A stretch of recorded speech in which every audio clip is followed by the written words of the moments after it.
Hello, everyone, and thanks for giving us your time today for VR Download. I'm Ian Hamilton in New York, joined by David Heaney in London in the UploadVR studios as we talk about the next steps in personal computing. We're in Quest 3 headsets today with last generation meta avatars. We're using hand tracking with built-in microphones. We've got virtual tablets here in front of us so that we can see notes and comments when we're live and interact with our audience. Thank you to our patrons for supporting the work we do over on UploadVR.com. In case this is your first time, we've been following VR's development closely for more than a decade, and we expect decades of progress ahead of us. You can become a paying member at uploadvr.com to support our work directly.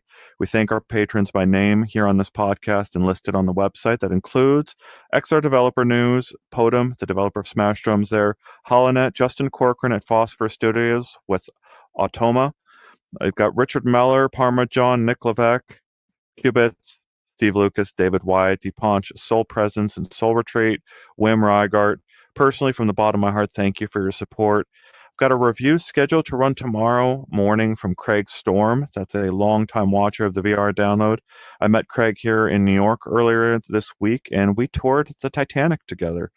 It was an incredible experience for me personally to try a location-based VR experience. They're running Vive Focus 3, with the writer has both fresh eyes to an experience like that, but is also coming to it with an experience of this audience, with the experience of this audience in his head. I sent him 5 links to articles I'd written about location-based VR experiences that were running in 2018, with an assortment of cumbersome setup areas.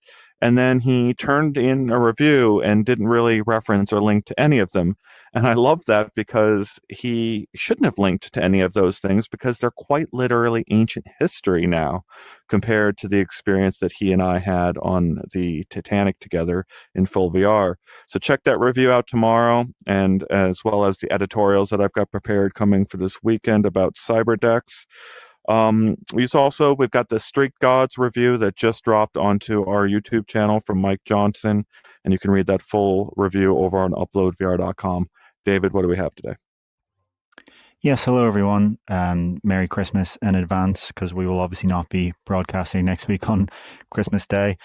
We have 7 topics in total today. We're going to firstly just cover Best Buy bringing back its Black Friday deal. So if you want a last-minute Christmas gift, Quest 3S could be a good deal with the perks that you're getting there that are worth $110 in total.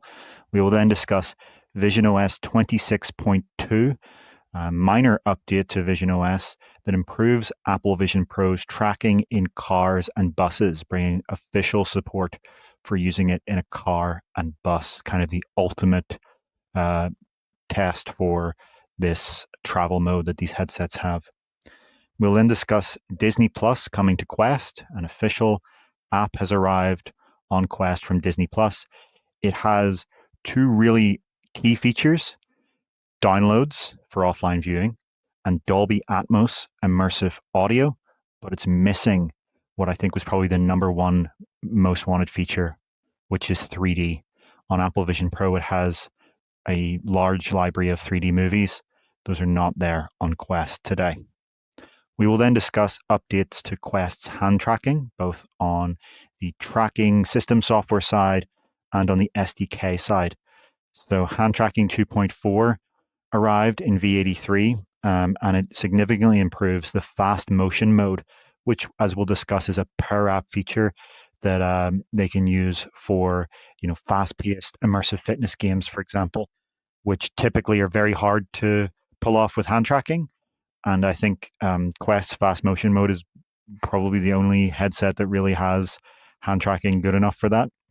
We'll then also discuss Meta's Interaction SDK, adding climbing, smooth, and walking stick locomotion for the hand tracking mode. So instead of just having to kind of have that teleport locomotion system, they are adding more possible locomotion systems. Could hint at potentially planning to release their next headset without controllers, as we all speculate. You need to make sure you have very robust developer tools for locomotion if you want to do that.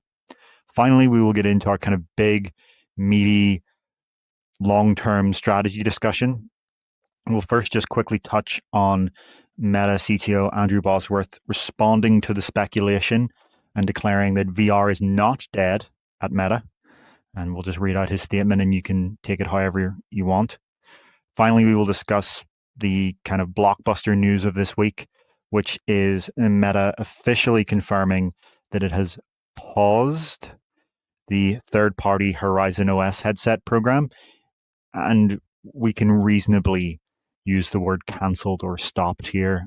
Paused is obviously the term that these companies love to use, but you can essentially expect that no time soon will you see a third-party Horizon OS headset. Just looking over our comments, a lot of regular viewers out there. I saw, was it Reason saying that they have family visiting and the headset has been a godsend for them to escape sort of being bothered by a certain family members in the house that they don't want to talk to. I see Guy Godin has tuned in today from Virtual Desktop, so thank you for tuning in out there. Hello, Nick. All of our viewers, members, patrons, F Meister, thank you. I see Not Suspicious out there. Developer of Banners and Bastions, as well as Airspace Defender.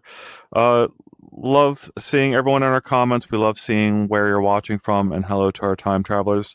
I do think we're going to have a very big discussion here at the end, so I'm going to try to move us through these as quickly as I can.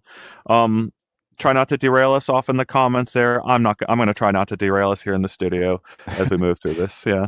It seems like the Spider-Man pointing at Spider-Man meme right there. I don't know if the audience are going to be responsible there, but we'll see. Let's just quickly touch on this deal then. We covered it at Black Friday. It's the same deal brought back. It kind of ended at the start of December. There was a week where it wasn't available. Now it's back until the end of January 3rd. So either if you want a last-minute Christmas gift or in New Year, if you kind of want to pick up a headset for whatever reason, Meta has brought back the $250 Quest 3S sale, and Best Buy on top of that is giving you $110 worth of perks. So that is, if you recall from our Black Friday shows, a $50 Best Buy gift card, 1 month of Xbox Game Pass Ultimate, and The Walking Dead Saints and Sinners. And you still get with this Meta Horizon Plus, their game subscription for 3 months. We're not including that in the $110. That's just the other things. So the $50 gift card, you could use to get an Elite strap or something like that. Maybe a different face pad from Best Buy, or you could just use it for whatever else you want to buy from Best Buy. It's kind of hard to not eventually buy something from Best Buy if you're in the United States, I guess. So why wouldn't you use a $50 gift card? The 1 month of Xbox Game Pass Ultimate, I mean, you can try it out on your Quest 3S on a giant screen, right? Just pair a Bluetooth gamepad and play games like that, and you can obviously use it on other devices. And The Walking Dead Saints and Sinners speaks for itself, right? I still think it's one of the best VR games ever made.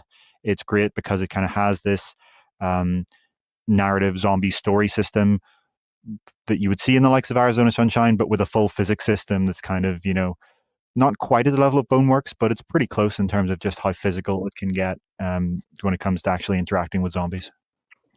Yeah, as I understood, the deal across the board was more like $250 for a Quest 3S kind of through the end of the year, and this is just a special deal with extra perks?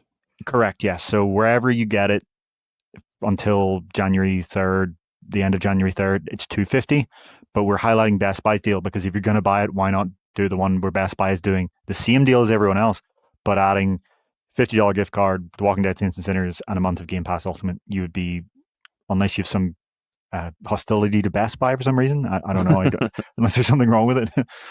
Well, all right, so I see Guy out there saying, I would not recommend the Quest 3S to anyone personally. And right in front of me on the desk is a Quest 3S Xbox edition that I bought earlier this year and used maybe twice, and it's been sitting in a wall here on a shelf on a wall, set up as I talked about on a previous podcast as the machine running. I was just going to run Laser Dance. It's going to be a demonstration machine for any visitors to my house. This is Laser Dance. This is hands-free. And hey, if you want to go get out an Xbox controller or the two controllers, you're good to go. Well, I was contacted by a friend here in New York, and they're like, my kid is looking for a VR. They want a VR. And I'm like, all right, I'll just pull this one off the wall and this is yours. And they're going to come over tomorrow and I'm going to help them set it up with proper parental controls. Here's a mom setting this up for their kid. Here's a couple game codes if I can manage them to get them started. And here's a properly set up Meta Quest 3S that I'm just pushing out the door to sort of share the goodwill and get them started. But there's going to be a little conversation that I'm going to have with that mom where I'm going to be like, look, you need to look into the Steam frame next year. Yeah, look, I think the sentiment, I wouldn't recommend a Quest 3S to anyone, it seems very jaded. If you've been in the VR industry for 10 or 15 years, of course you can get yourself to that position. But keep in mind that the majority of buyers of Quest headsets are new to VR. This is their first ever VR headset. And if we just take a step outside our kind of enthusiast bubble for a second, this deal is essentially $200 because, again, everyone will find something to spend for $50 at Best Buy eventually, right? So essentially, this is a $200 headset that is giving you what you got from Quest 2 plus, better graphics, faster loading, color mixed reality, ringless controllers. This is an exceptional deal. And sure, there is Steam Frame coming next year, but I think we have to remember the price sensitivity reality of the world here. For a lot of parents, again, it's going to massively depend on your family income, your level of affluence, but for a lot of parents, this is the range of a Christmas gift. And once you start saying, oh, but you can get the Quest 3 with the better, sharper pancake lenses for $500, that's just not there for a lot of parents. I would say for the majority of parents, even in the developed world. And then once you start talking about a Steam frame that might be, $800, $1,000, for older teenagers who maybe sure, but that's just not actually what most parents are ever going to spend for a Christmas gift. We have to be real here. We're enthusiasts who obviously see the value here differently, but there a lot of parents, when you start telling them about this and you give them the price, they're just going to instantly clock out. And price sensitivity is a real thing that matters, and affordability matters. And it's $200. It's a Christmas gift. A lot of kids are going to get this for Christmas. It's a good Christmas present to get, your niece or nephew or whatever. Why not? Let's see if this derails us, right? And it's a question for Geek Godin out there. You have two versions of Virtual Desktop, I think, technically, doesn't he? He has one on Steam, and then he has the Android version that is the streamer. Like, it streams everything from the PC. That's the one that has made him probably the most money, and it's the one that everyone knows now, this day and age. But that's not the original Virtual Desktop. That's not the one that launched on Steam, right? It's a different product, if as I understand those two things. What is your approach to Steam frame sales for your product? What are you going to do there? And then on the second layer of that question is, which is more valuable to the audience? Which version of your app over the next 5 years is the more valuable thing for people? That's an interesting question for sure. A little bit derailish, but it's a good question that we do have the developer in the audience. It'll be very interesting to hear that. I'm sure a lot of people in our audience will be interested in that answer. Just before we move off this, I do want to just again highlight this taking a step back thing and kind of taking our, jaded enthusiast aspect out of this. If you're a kid who has never owned a VR headset and you get a Quest 3S under the tree this year, you're going to love it. It's going to be amazing. You're going to get the best of the past 10 years for 3 months for free, right? With Horizon Plus. Obviously there's a lot of free to play stuff. I can't imagine many kids getting this and going, wow, this is terrible. And maybe, a few years later, they go off and buy themselves a Steam Deck, right? Maybe they get they grow up in a few years, they get a part-time job, they save up some money and they buy a Steam Deck. Great. But at the very least, this would be a great entry point. And for a lot of people, this is going to be the greatest thing you've ever got. This is going to be the thing that they rush home from school to start playing as quickly as possible. I think we have to, again, just acknowledge that virtual reality gaming is amazing. It's incredible. And yes, I want to just keep saying it's very possible to become jaded after, a certain amount of time as an enthusiast. But for people who are new to this technology, go and look at the reviews of this headset on regular retailers like Best Buy and Target and Walmart and Game and Curry's in the UK, for example. Go and look at those reviews from regular people, and you'll see joy. You'll see people saying, this is one of the best things I've ever spent money on. I love it so much. And that's just the reality. And that's not exclusive to Meta, right? If they go and buy a PlayStation VR 2, a lot of those people are loving it. If they do buy a Steam frame, I'm sure they'll feel the same way. It's just what you get today for $200 in this deal. If you told someone about this 5 years ago in this industry, they would say, wow, that's incredible. All that for $200, that's insane. Yeah, we talked about it internally when they announced the Xbox edition. It's almost like when you take that product, it's like you took the original product that they announced with the Oculus Rift, with two base stations that you had to mount up in front of you for forward-facing only VR, and then you had a gamepad with the thing, and then you had to wait 6 months for them to actually launch touch controllers, which came in a separate box. You went and got them, and then you got a third sensor that you plugged in over here behind you with 3 USB cords running around your floor, in order for you to be able to turn around inside of virtual reality.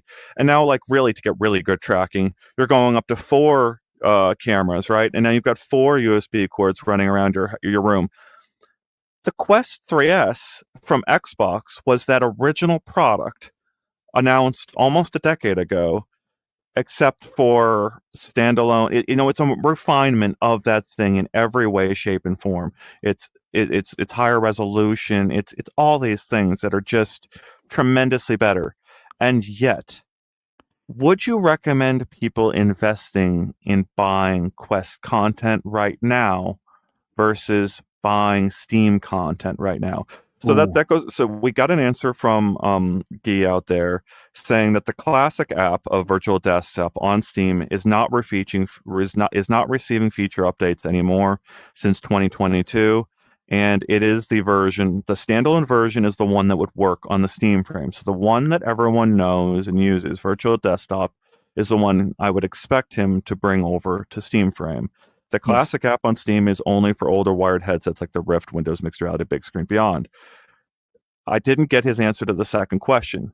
Which version of the app is going to generate revenue for Guy over the next 5 years, and then which one is going to be more valuable to users?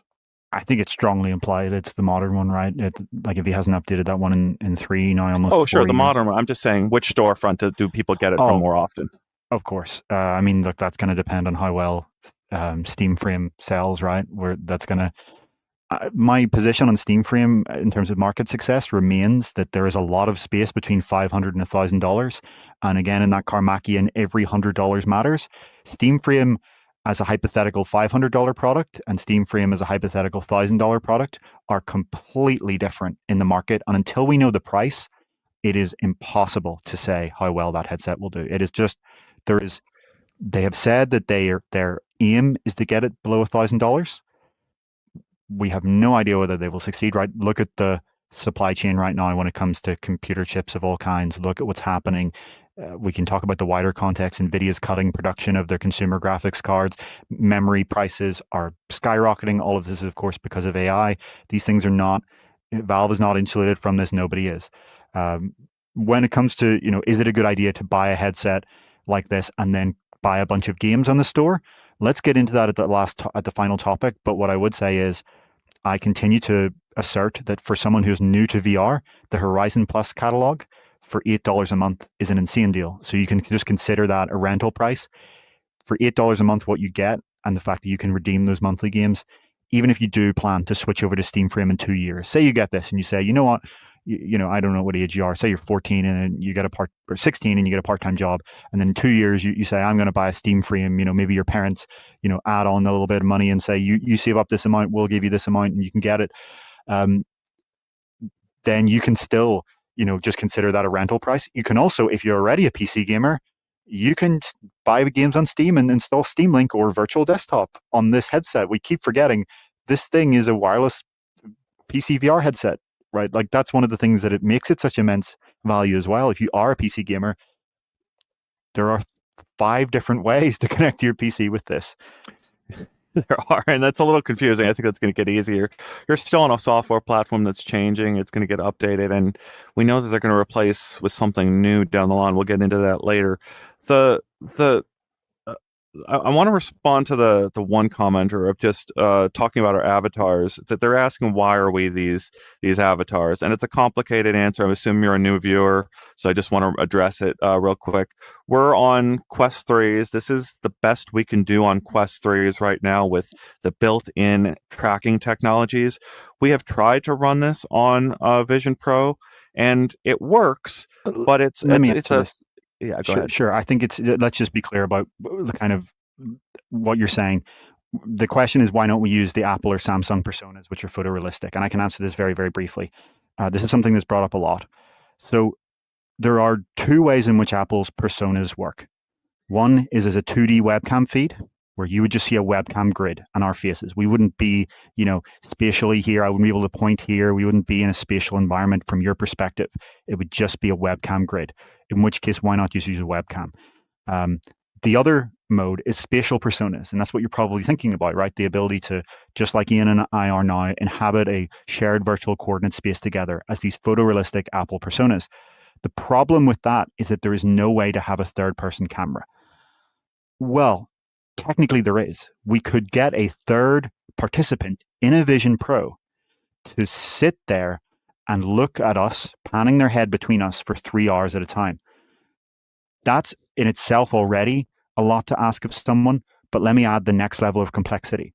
Apple Vision Pro has always-on foveated rendering. So you would be able to see that where their eyes are looking would be clear and the rest of the image would be pixelated. So let's imagine we had a setup like this, where there's a virtual screen here.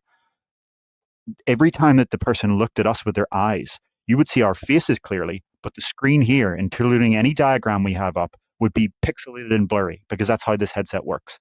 So we would not only have to ask a human being to sit in an Apple Vision Pro as a human camera, keeping their head almost perfectly still other than to pan between us for 3 hours. But Which Meta's done. Meta has done that for people. Meta has had people employed to do that. There's a member, I can't remember his name, but he's standing there and filming things. Like Mark Zuckerberg has had people interview him that way. Not for 3 hours. Never for 3 hours. Yeah, fair. For people, Apple has done it as well for 5 minutes. And again, Apple is able to, they have a custom software build where they are able to disable foveated rendering, which is what they were able to do. The foveated rendering thing is really key. Even if we did pay someone to sit in an Apple Vision Pro and to pan their head between us for 3 hours, they would have to keep their eyes perfectly pointed at us.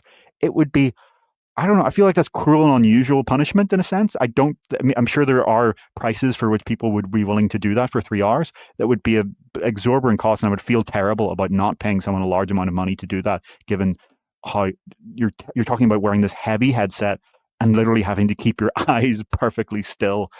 That's beyond unusual. When it comes to the Samsung personas, I think you're referring to the Google ones. They don't have a spatial mode. So again, it would just be this webcam grid. You would just see our faces locked in position.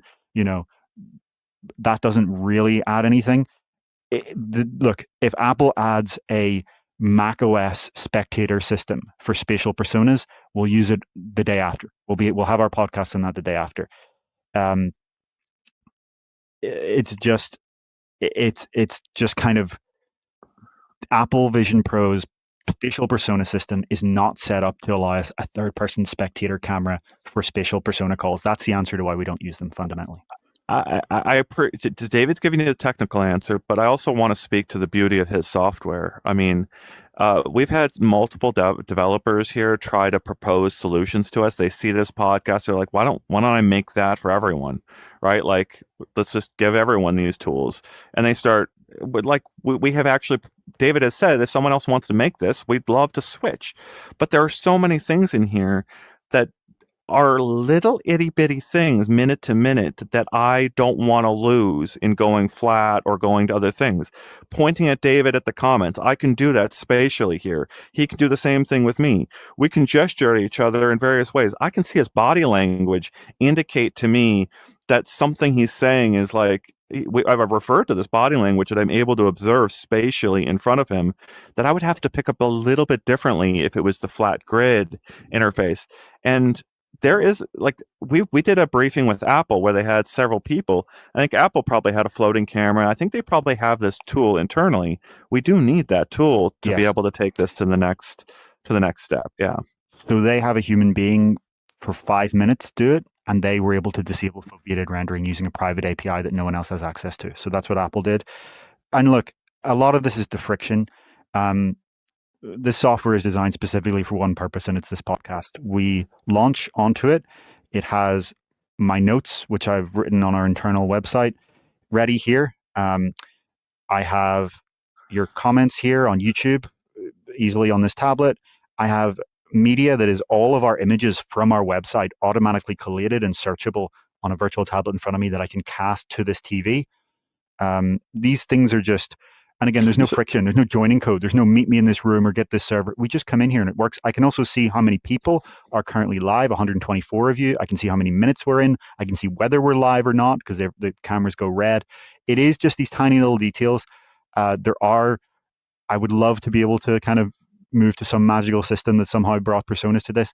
Once again, the second that Apple adds a macOS spectator camera feature for spatial persona calls, we will use it the minute after. Yep. And if it ain't broke, don't fix it. So I appreciate that, and that is our ethos with this the studio.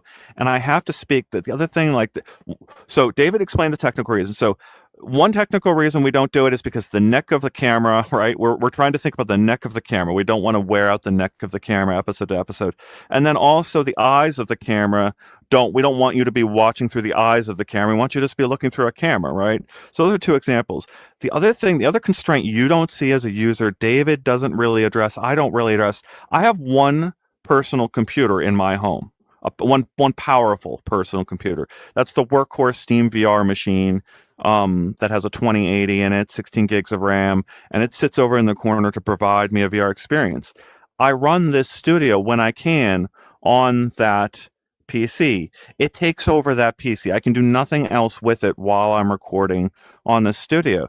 David, it's the same kind of deal for you where if I wanted to come into the studio, I can't also use my computer for the length of time. And the same for you. You can't use your computer for that length of time that we're in our studio. So our constraint is that we're using a PC here. And it would be neat if this was cloud-based too at some point. But also we would lose a bunch of things by doing that too. And so I wanted to point out that constraint here, that we're actually using a PC, the window that's running over on the PC. But I love it so much, David, because at any time, boom, we open this place up on our PC.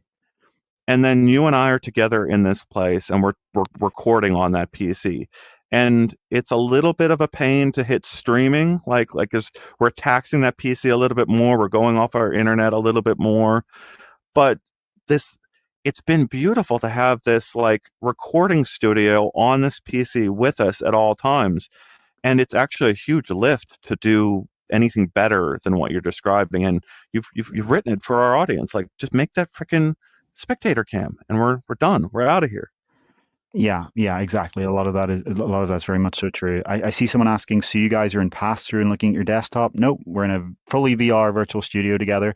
It is a tragedy that we've never done a behind the scenes. I'm very sorry about it, but look, it's not really that crazy. There's 3 cameras I see right in front of us. You can see as those cameras change, right? There's camera 1, camera 2, and the wide cam. These are physical cameras. We're seeing the red dot changes to which camera is on. There is a floating TV that is showing us what you see, right? The camera view with the number of viewers and the number of minutes. We are sitting here, with a screen we can both see. We're in a VR environment together. This isn't fake. This isn't a green screen. We can literally, we're seeing the same thing in the same position. Just as if you're in VR, you know what it is, right? It's VR.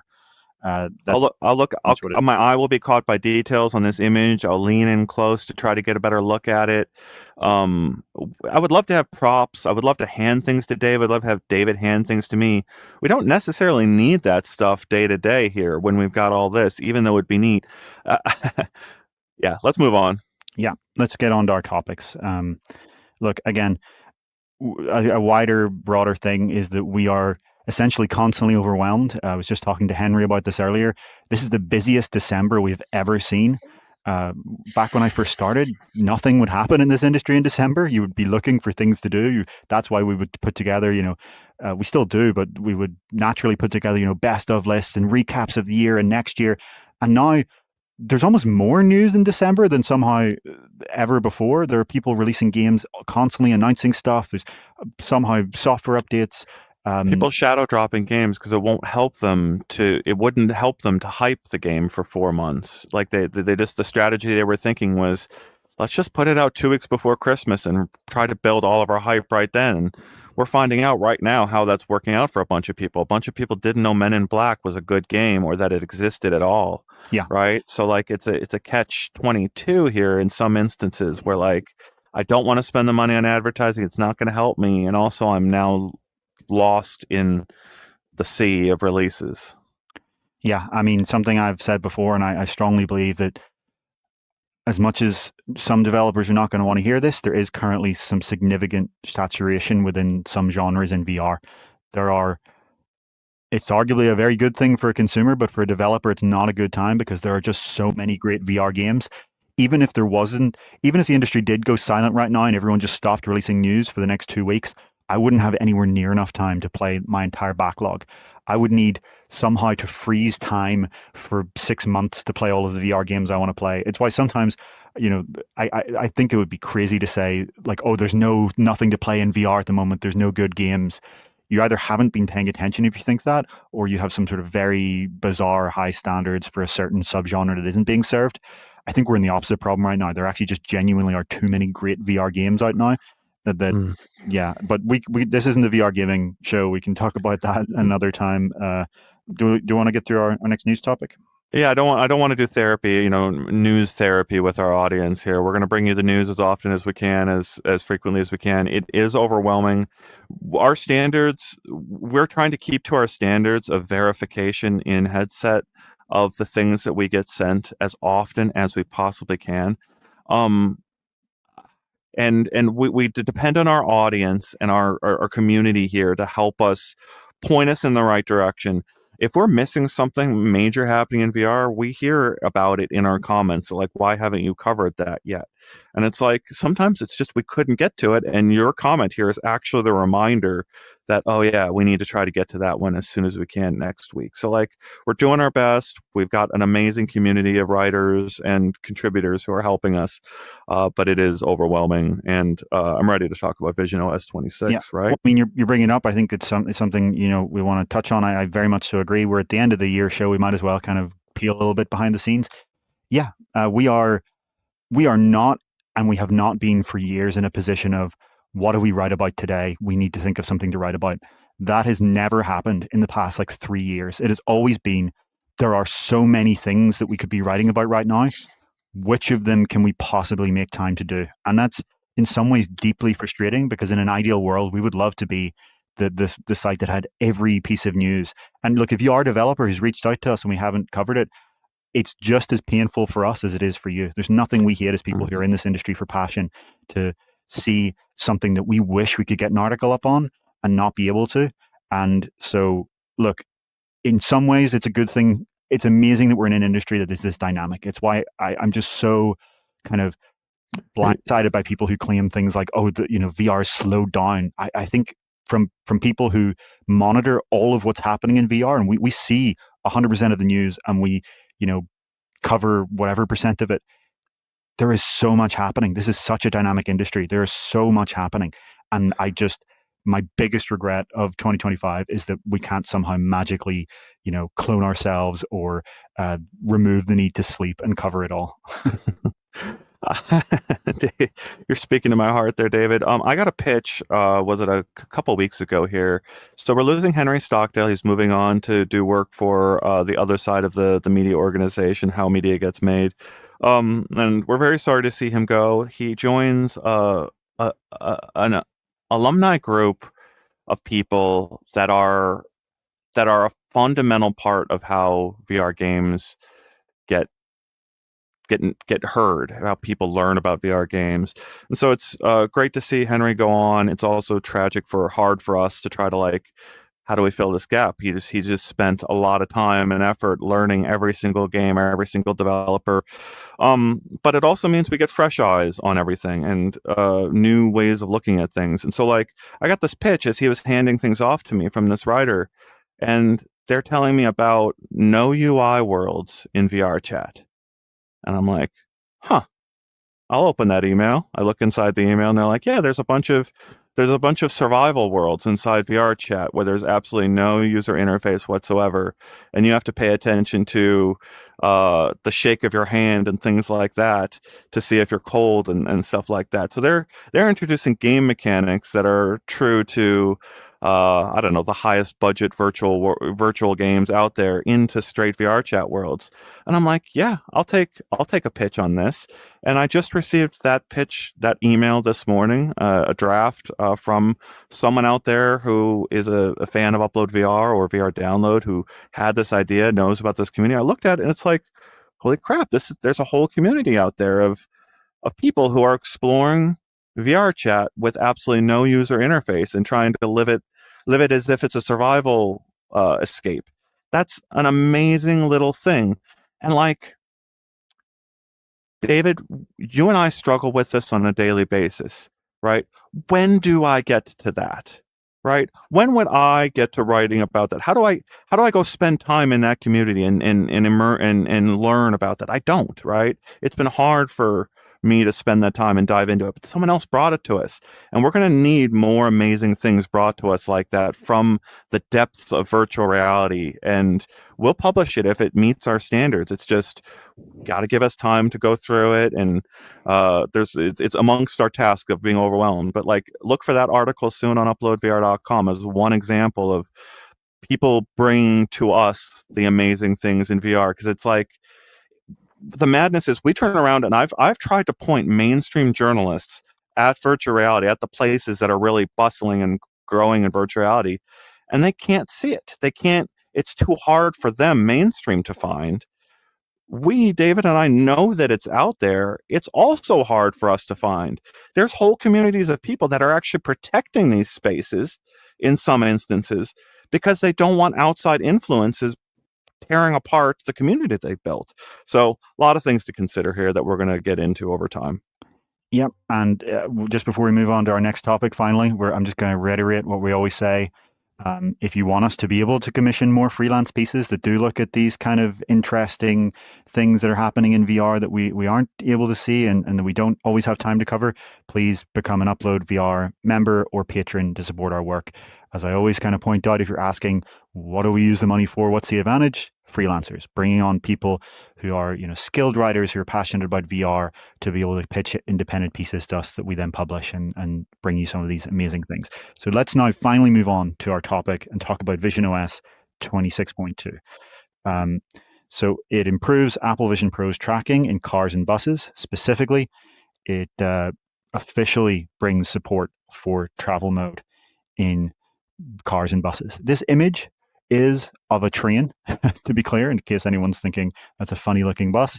Apple didn't release kind of a specific image for cars and buses. On an interesting side note about things that we absolutely have not made any decision yet on, but that we will obviously think about in the future and talk about, and just something that purely speculatively is something that a journalism outlet could be thinking about. I tried using Gemini 3 Pro's Nano Banana Pro image model to say, change this to be on a bus instead of a train. And it pretty much was flawless. It did exactly that. We did not use that, to be clear. It was just a little internal experiment.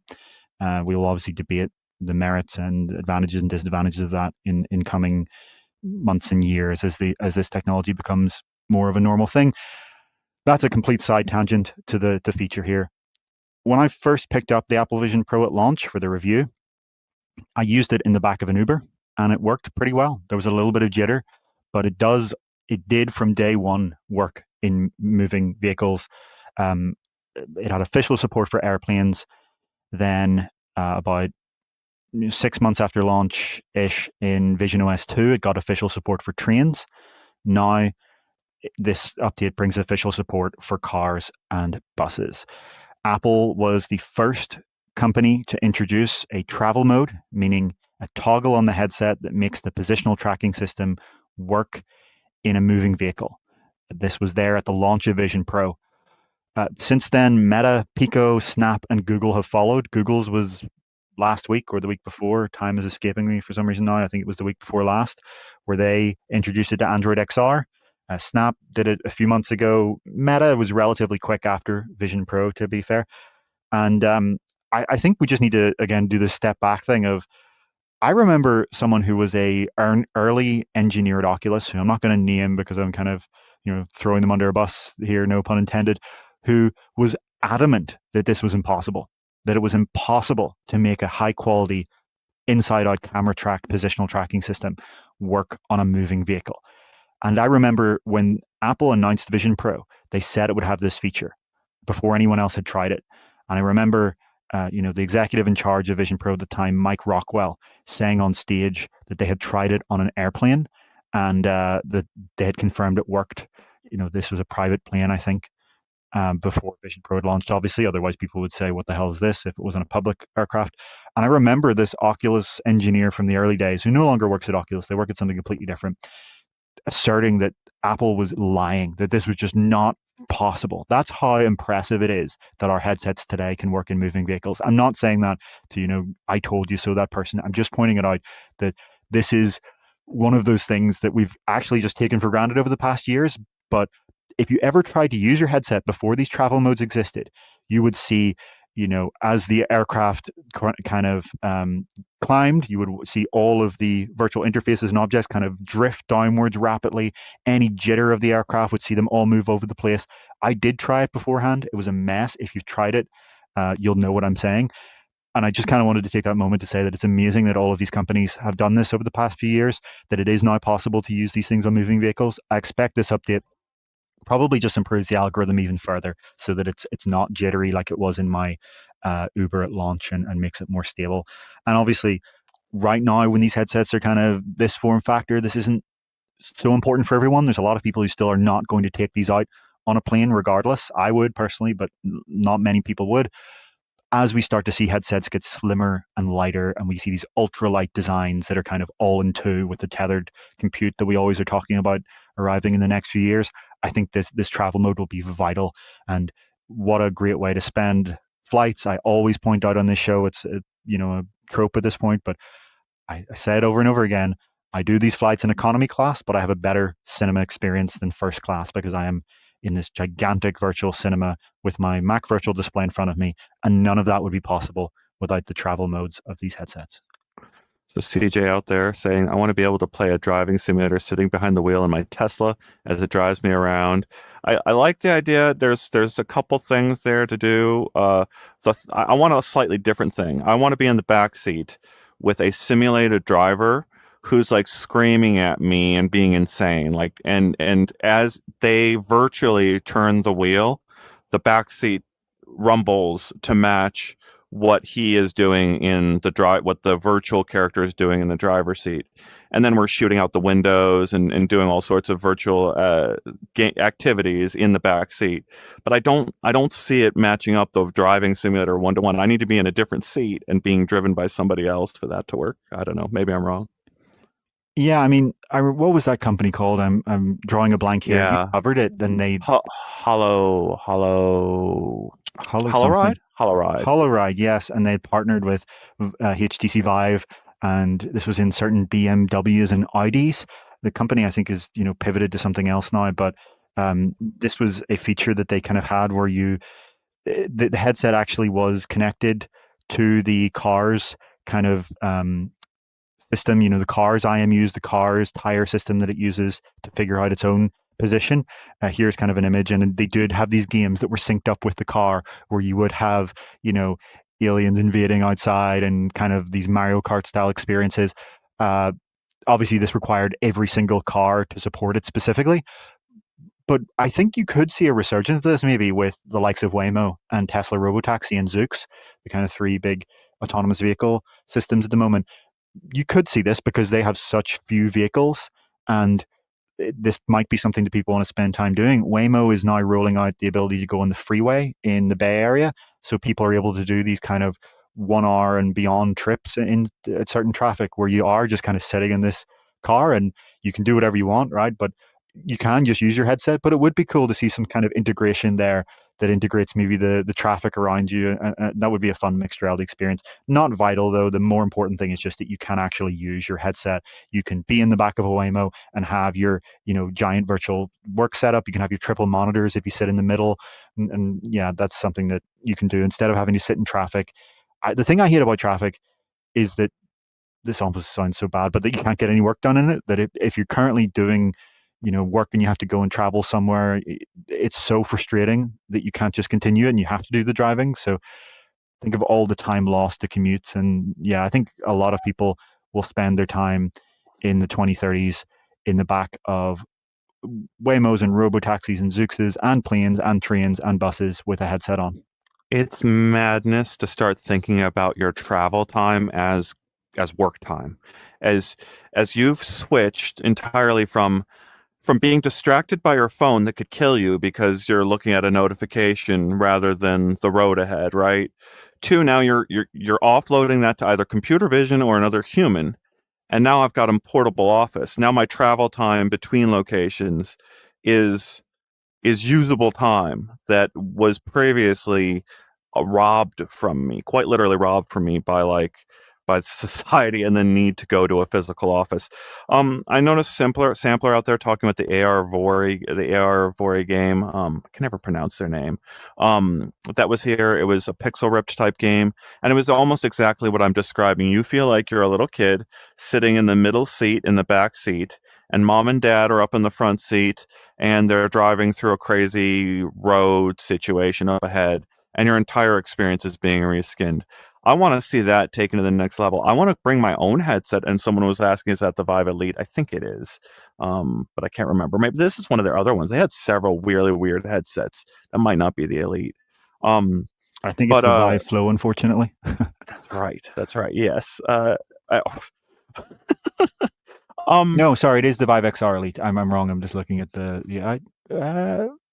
that's a good question. Let's get back on that. It depends. I think they switched. I think they did use Vive Flow and switched over to Vive XR Elite, so it's hard to tell based on the generation. I'd like to get into the car with my own headset and take a USB-C cord that's already like hanging on the back of the seat in front of me and just plug that into my headset and get going for the 2 hours. I got my power. I arrive at my destination fully charged, and I'm good to go. I mean, yeah, look, in the back of a Waymo or a Tesla Robotaxi, you do get a high power USB-C port, so that should be something that you can do. I see Mr. Mycelium saying we need a buffer between work and home. Depends on what kind of work you do. It comes back to what we were just talking about when it comes to, not having enough time. When I'm in traffic and I have to go, do something essential, I'm thinking, what are all the great, amazing VR projects and pieces of news that I could be covering right now in this time? And that's important. Look, it depends on what kind of job you're doing. I think you have the option, right? No, I don't think anyone's going to take away your driving ability. But what's quite clear, sometimes in VR Download, we do touch on trends in wider technology. It is quite clear that the dream of the robotaxi is arriving right now. If you look at what's happening with Waymo, their scaling has gone from a science project to now this is rapidly scaling as a consumer business. I think they were in a year ago 2 cities, and now they are either in or testing in to deploy in 2026 something like somewhere between 10 and 20, and that includes I think Tokyo and London as well. I'm very excited about that. Waymo in London 2026. I see James saying they're testing in NYC. Yep, a big thing a lot of people are missing. We bring up on this show again wider stuff because it's interesting. A lot of people are missing the pace of progress in humanoid robotics, AI in general, obviously, but that one's too obvious to even list, and robotaxis. 2026 is going to be the year that robotaxis go from a prototype to everywhere. And I would contend that if you look at the economics of this, if you look at where this is going, it's quite clear that there will be no such thing as an Uber or taxi driver in the 2030s in most major cities. What jobs are left? I love that. I always imagine. I love that, David. Where imagine the person up there in the front seat is actually a performer, not a driver. Right? They're actually performing a little skit for you. I always remember. Total Recall. Do you remember the movie Total Recall? And I'm talking about the original Arnold Schwarzenegger version where he takes a robo taxi ride, and it's quite literally The like Johnny Cab. a robot up there who turns his head around and talks crap at him. That's the game I want. I want to play that video game, right? I want to shoot the weird robo taxi guy in the head because he's being a jerk to me, and then I'll get out of the car and go to my destination. I Johnny personally, Cab. I'll just want to get work done most of the time, but yeah, it depends what you're doing at the time. Maybe you're reviewing something that happens there. All right. I Well, think we all can. right. All right. Let me go off of this. All right, Craig, if you're in the audience, tune this out. Craig came in to New York to review this Titanic experience. That means he had to drive a car. He had to pay money and gas. He had to pay money to go through a tunnel. He had to potentially pay money to park just to attend a VR experience to review it for us. Those are real world costs that were Yep. paid by someone to just go spend time in a walk around virtual reality experience. And I'm just saying something is broken here that we need to talk about here when like we're not talking about those costs as well as like being associated with VR. Like VR is causing some different thinking about costs. People aren't traveling in the same ways. And in some weird instances, people are actually traveling more to go to certain virtual worlds. And I don't know, David, like you and I joked about first class travel and whether you should be taking their patron money for your first No, class travel. No, we're going to be absolutely paying not. for freelancers to get to our appointments is what I'm hopefully doing. Yeah. Yeah, those are essential costs. And one of the things that I'm very excited about robotaxis doing over the rest of the decade and through 2030 is lowering the cost, because once you get rid of the driver, you take off a massive chunk of the cost. Right now, ironically, Waymo is more expensive than an Uber.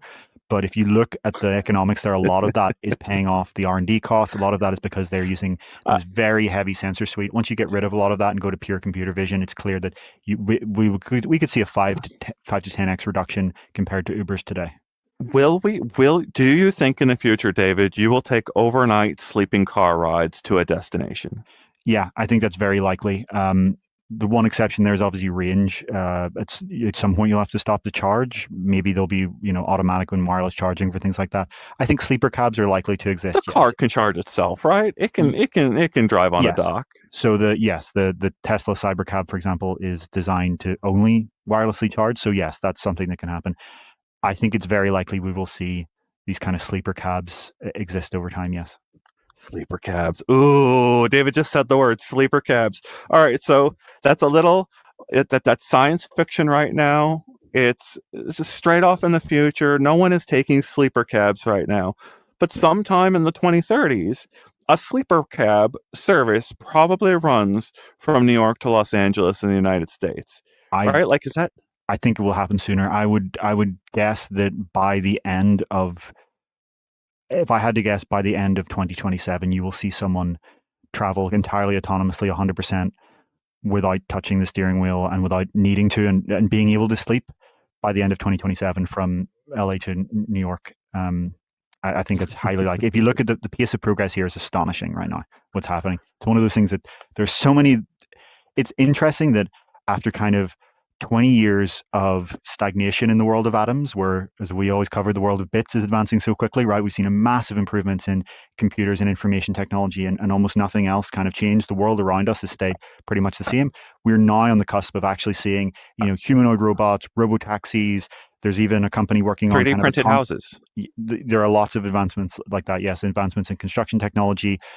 There's companies working on, bringing back supersonic aircraft. It's a I mean, Helion is making remarkable progress in nuclear fusion. I think that we're finally kind of seeing the world of bits start to advance in a way that when Mark Zuckerberg talked about it being cheaper to move. The world of atoms advance in a way when Mark Zuckerberg talked about it being cheaper to move bits than atoms. And another factor was that the world of atoms was static, but it's actually starting to change thanks to, ironically, the world of bits. It's kind of like a, computational vehicles. Have you watched Devs on Devs was a really good TV show about 5 years ago now. I just watched that recently. I'm not taking the blame for getting us off topic here. I will not. You can point your Spider-Man fingers at David or our audience this episode. I do love the discussion though, and I do love the idea of these sleeper cabs and everything changing about how we get from place to place. Someone else out there saying, just trains, darn it. And yeah, we've got lots of stuff that are causing trains to be a problem in the United States. Like I don't want to get into the politics of trains in the United Like, States, except to say that we should have more of them. I love taking a Oh, it's train. Deuce. Sorry. I love trains in the UK. I really do. I take train all the Deus. time in the UK. But there is something to be said about point to point transport that brings you from a single point to a very specific point that isn't centralized. There's always going to be a demand for that and a use for that. And once you see the cost per mile of private transport get low enough, you are going to see a lot of these kind of replacement cases. And I understand a lot of people are very dogmatically against that, but you're going to be screaming into the wind. It's not going to change In anything.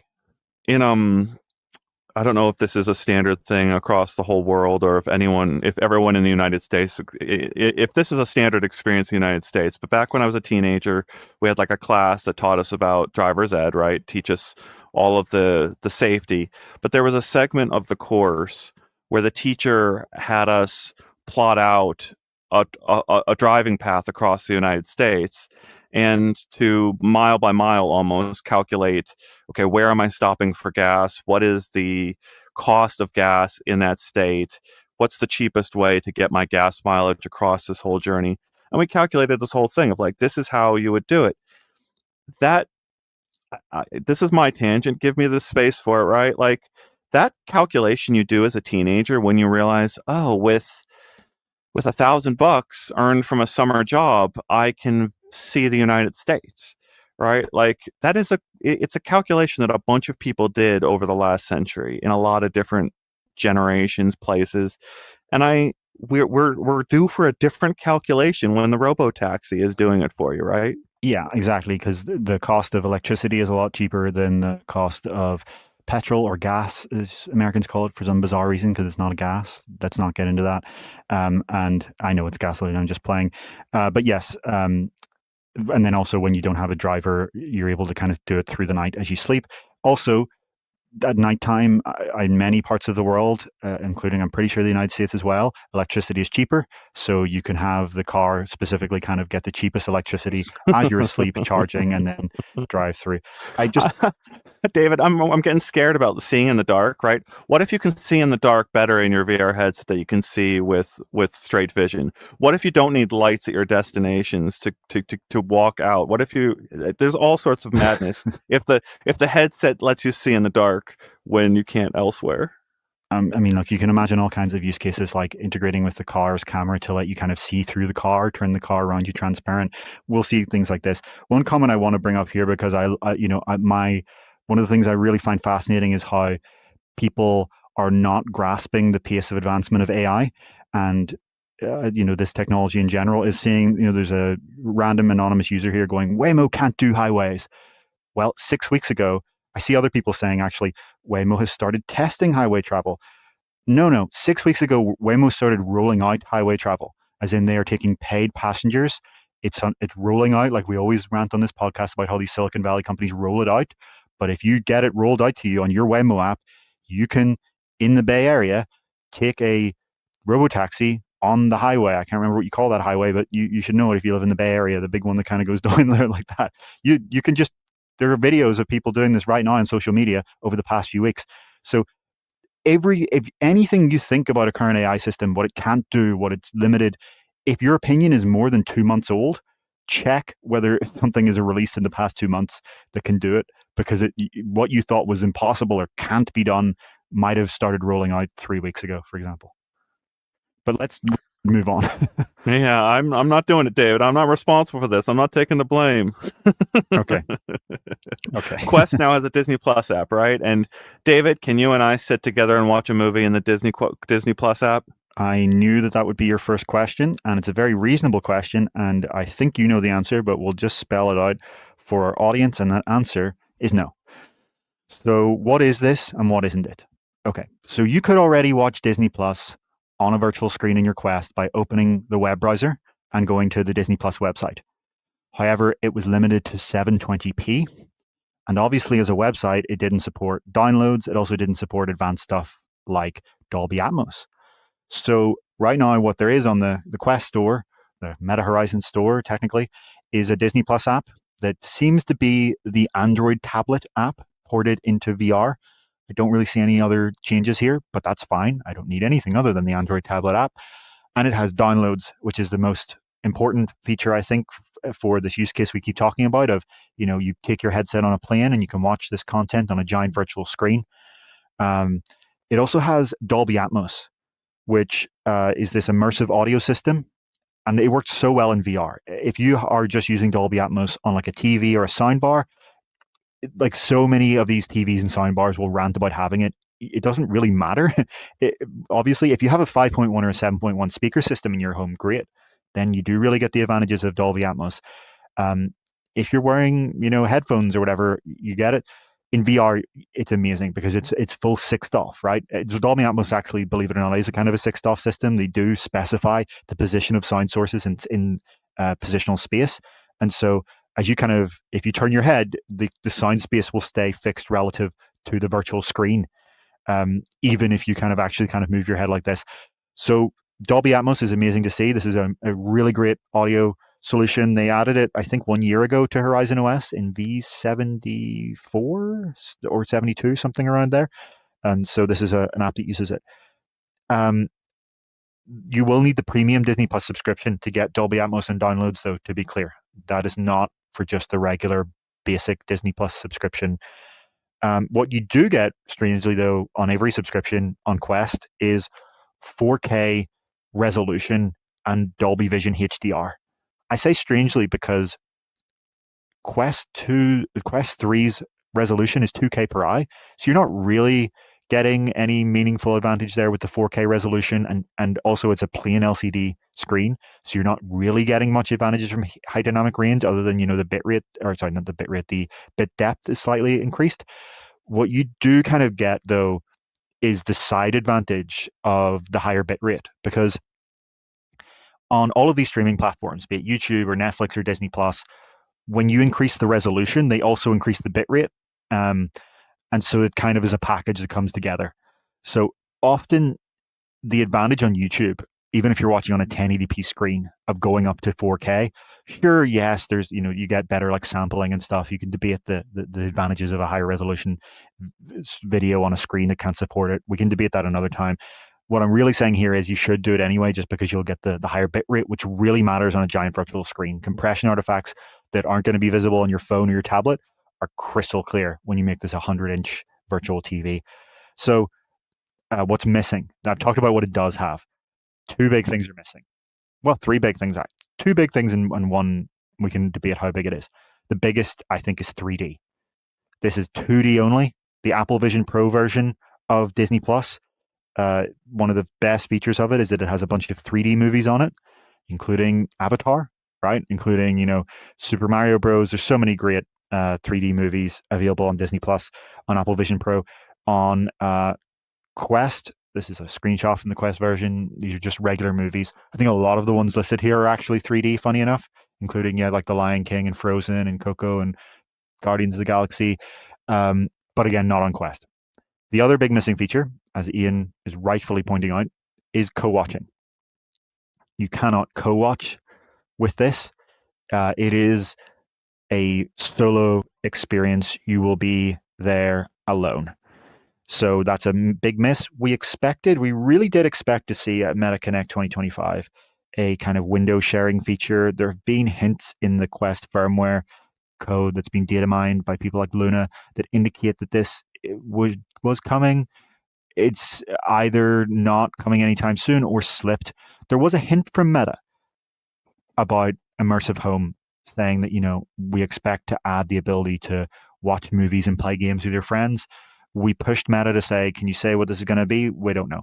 So I think it's likely that in 2026 we'll get this co-watching feature. How it gems with DRM, that's a different question. But you're right to point out that it's a massive missing feature inside. So there's a question out there from Matt asking, do you think there are rights or technical reasons Disney Plus doesn't have stereoscopic 3D on Quest? Can this be overcome anytime soon?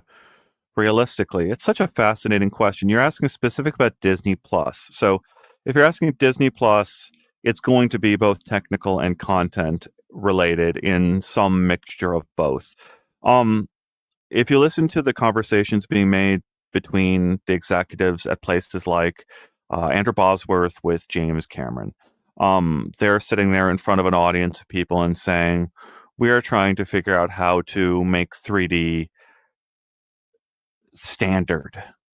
And think about that. How do you make 3D standard? That's a crazy problem to imagine.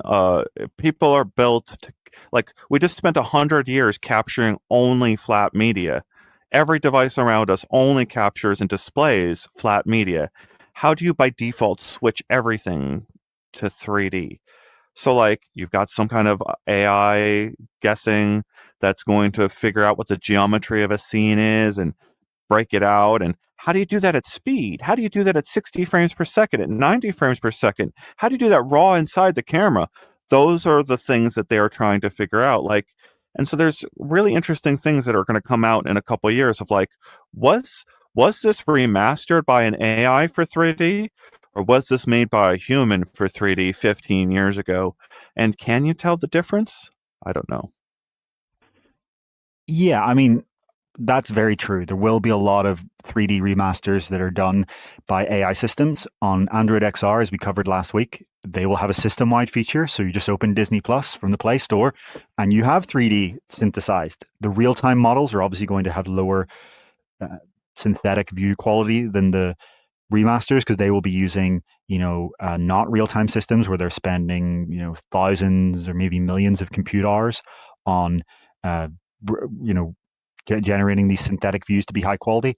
That all aside, though, to be clear on the question, which was why don't we see this on Quest, that's got nothing to do with this because there are hundreds of 3D movies on Vision Pro. They already exist. There are hundreds of movies that were filmed in 3D. The answer, I think, is unclear at this time. It's possible that there's an exclusivity deal with Apple, as I'm seeing in the comments. People suggest maybe there's an exclusivity. Possible. It's also possible that it's just something that's being worked on. There is a technical aspect here in that this is just a flat Android app. There is no, way for it to say, I am now a 3D experience, show me in 3D. If, for example, if you open a 3D video in the Quest browser, you have to tell your browser that you're in 3D, right? You'll have tried this in the Quest browser. Maybe you haven't. If you have, this is how you do it. You have to literally click, this is the format of 3D, and then it's showing you just two side-by-side images, and the browser then just composes those as 3D. Do we have to manually tell an Android app? Obviously not. Meta will have, extensions in their spatial SDK. That's going to take developer time for Disney to integrate. It's a lot easier to just port the Android tablet app and do nothing else than it is to start adding these very specific additions. I see someone who I think may be trolling in the comments that says Quest 3S has no color pass-through. This is misleading. Quest 3S absolutely does have color pass-through. It's got the same color pass-through as Quest 3. Whoever told you that is lying to you or you're trolling. The 3D thing. So I was thinking about the act of watching movies with other people, and 3D is only one feature of like how to make the movie a different experience. There's different audio tracks that could be played for different people who speak different languages. There's different ways of grading the film so it looks different. You can make it look stylistically like it's coming through something different. And then there's closed captions that you can have in various ways. You could have it in a different language, or you could have it large, small. There are all sorts of movie watching scenarios where, like, I'm sitting on a couch in a headset. You're sitting on the couch next to me, and you're watching that TV right there. I'm letting my headset sync up what I'm seeing. I've got a copy of what you're watching in my library. Now I'm going to pull it up from my library and watch it at a higher resolution because you're actually watching on a 1080p screen and I've got a 4K headset right in front of me. So now I'm going to watch it in 4K while you're only watching it in 1080, and maybe I turn 3D on. Now, or maybe I turn captions on. Now I can also place a FaceTime call to faraway people, bring them into this movie, and they're sitting inside my headset with me, watching the same movie as you, and they're talking through my headset to you about the movie that we're watching. Yeah. We're watching a movie together on three different display devices, but it's all being time synced, and we're watching it together in slightly different ways, except the time code is the same. Well, we can't have that. We just don't, because of rights issues. I think you can do that with SharePlay. I'm pretty sure you can do what you just described today with Apple's SharePlay system if you both are subscribed to Disney Plus. I don't think I've been able to do 3D and non 3D together. I think I've had to hack okay. it. Sure. But I could. But you might be right on that. I might have to go back and check and see if I could pull that off exactly right. But I'm talking, it needs to be more universal than just Disney Plus and more than just Apple devices. Sure. Yeah. I mean, that's the challenge here, right? How do you do this on a universal sense? Again, one thing I think we strongly disagree about is I really don't ever imagine myself being in the same room as someone and not just watching the TV with them. For me, the magic of this technology is being able to hang out remotely. If I'm in the same room, I'm just going to watch the TV with the person. If I'm hanging out with someone who's 50, 500, 5,000 miles away, I'm going to put a headset on and watch the movie with them. You're mostly right, but you've never had the same thing playing on your TV in every room of the house. I don't know how many rooms your house is, but imagine you're playing Channel 3 in 4 different rooms of the house. And we used to have this back in the 80s when it was over-the-air television. Cable could sometimes replicate this. Mostly when people are on cable, they're in 2 different channels in 2 different rooms. I'm saying you've got the laundry to take care of in this room, and a movie playing right there as you're watching it. You need to take the laundry from this room to the next room, and you're watching a movie in this room.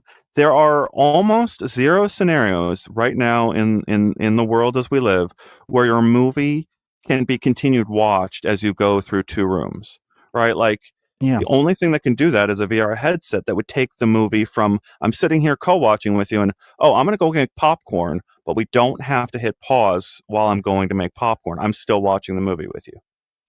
Look, to me, the advantages of being, physically present without kind of a pass-through system and a headset on my face between the person I'm with beside me vastly outweigh the need to pause the movie for 5 minutes to put the laundry on. I guess this is personal preference, so I can't imagine.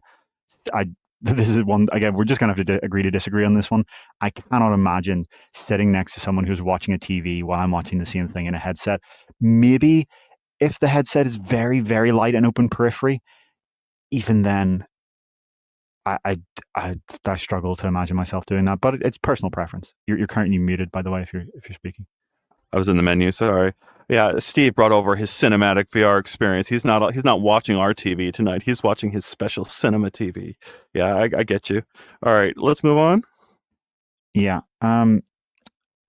Let's exactly move on. The last thing I just want to note is that the other platform that maybe you don't know has downloads on Quest is Amazon Prime Video. It got this with the app that launched alongside Quest 3S. So the wider thing I just want to point out when we move on is that Meta is actually building up a decent library of entertainment apps now when it comes to their ultralight headset that they now plan for 2027, or the first half of 2027. So it looks like it's possible that Disney Plus will get 3D support by then. All of this is obviously being put in place for then. And earlier I talked about, how HDR and things like that don't really matter. It might hint at some of the specs for their ultralight headset. It's possible it couldn't use micro OLED, for example. We don't know. We have no idea. They have multiple candidates. They're going to choose a display system. But I think it's quite clear that with the overhaul to Horizon TV that you see, that collates all these things together, right? You get this kind of collated movies and TV shows offering that launches you straight into Disney Plus or into Amazon. That's very similar to what Apple has with Apple TV. Obviously, conceptually, not on a quality level. You can see that they're clearly gearing up for a headset that's very focused on these use cases, is all I'm pointing out. Yeah, we have a big road ahead of us. We're going to get into that last subject here, talking about the timing of everything.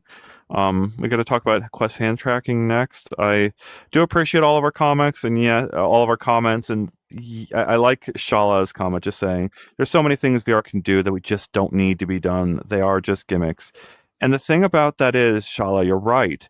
But it's always a gimmick until suddenly it's not, right? Like it always starts as a gimmick, and then suddenly it gets refined, and everyone starts doing it. It's suddenly like, oh wait, everyone has a video game console. Oh, everyone knows what a video game is. Like, not everyone played video games, right? And now everyone does in one way, shape, or form. Yeah, look, I could see this becoming a thing eventually when you have very, very light headsets that have very high image quality and very few trade-offs. It's a very hard thing to beat a giant OLED TV that you're both sitting in front of with nothing on your face. Again, I want to point out remotely, this kicks the crap out of any other remote system, right? Having to, pause and play your TV, even if you have a synced up share play. Having the person beside you in a voice call is not the same as being able to sit beside them as avatars. It's amazing. If I want to watch a movie with someone who's not in the same room as me, VR is already a better way to do it. It's just the quality bar that's going to have to be passed to beat a giant OLED TV that we're sitting right in front of is just enormous. You probably will be right in the long term, but I just think it'll be a long time. You're right. I love it, David. Oh, beautiful. I'm gonna cut that one out. I'm gonna put it on loop on all my little TVs around me, so I just hear you say that I'm gonna be right in the long term. Imagine, yes. All right. Imagine DoorDash for parties. All right, but the party's remote, right? And you're gonna order 4 pizzas for 4 locations, and they're all going to get delivered simultaneously in 4 different locations in the United States, so that the 4 of you can all do exactly what I'm describing. Have a remote watch party together, and you're all chomping on your pizza in 4 different states. Let me rephrase this. Let me kind of maybe give an example of where this technology does when you get to very, very slim and light headsets that can project these very high quality, very bright virtual screens that are 3D content. It means that the living room sofa isn't your only limit. It means that you can go and have a picnic under the moonlight and stars in the park, and together sit there and eat your picnic with your romantic partner while you have this enormous, truly gigantic screen showing a movie that feels like you're in your own private cinema together. These are the kind of, you can see where this kind of gets advantageous. Maybe you have a back garden and you've got like a swing together, or a nice little kind of hammock or something to lie in there. You can see where freeing the screen from being this physical thing that's in the corner of your living room can obviously become advantageous over time, and where these advantages do become much more important. And of course, to relate it back, transport, right? You're on a train together. It could be a train, or it could be a sleeper cab, or it could be a plane, and you're kind of, instead of today, you might be with your partner on a plane and kind of sync up your little tiny screens in the back of the seat. Well, I do think there is a world where you're sitting next to each other and you both put your mixed reality glasses on, or VR headset, whatever the hell you want to call it, and you have this giant virtual screen together on the plane synced up. There are advantages.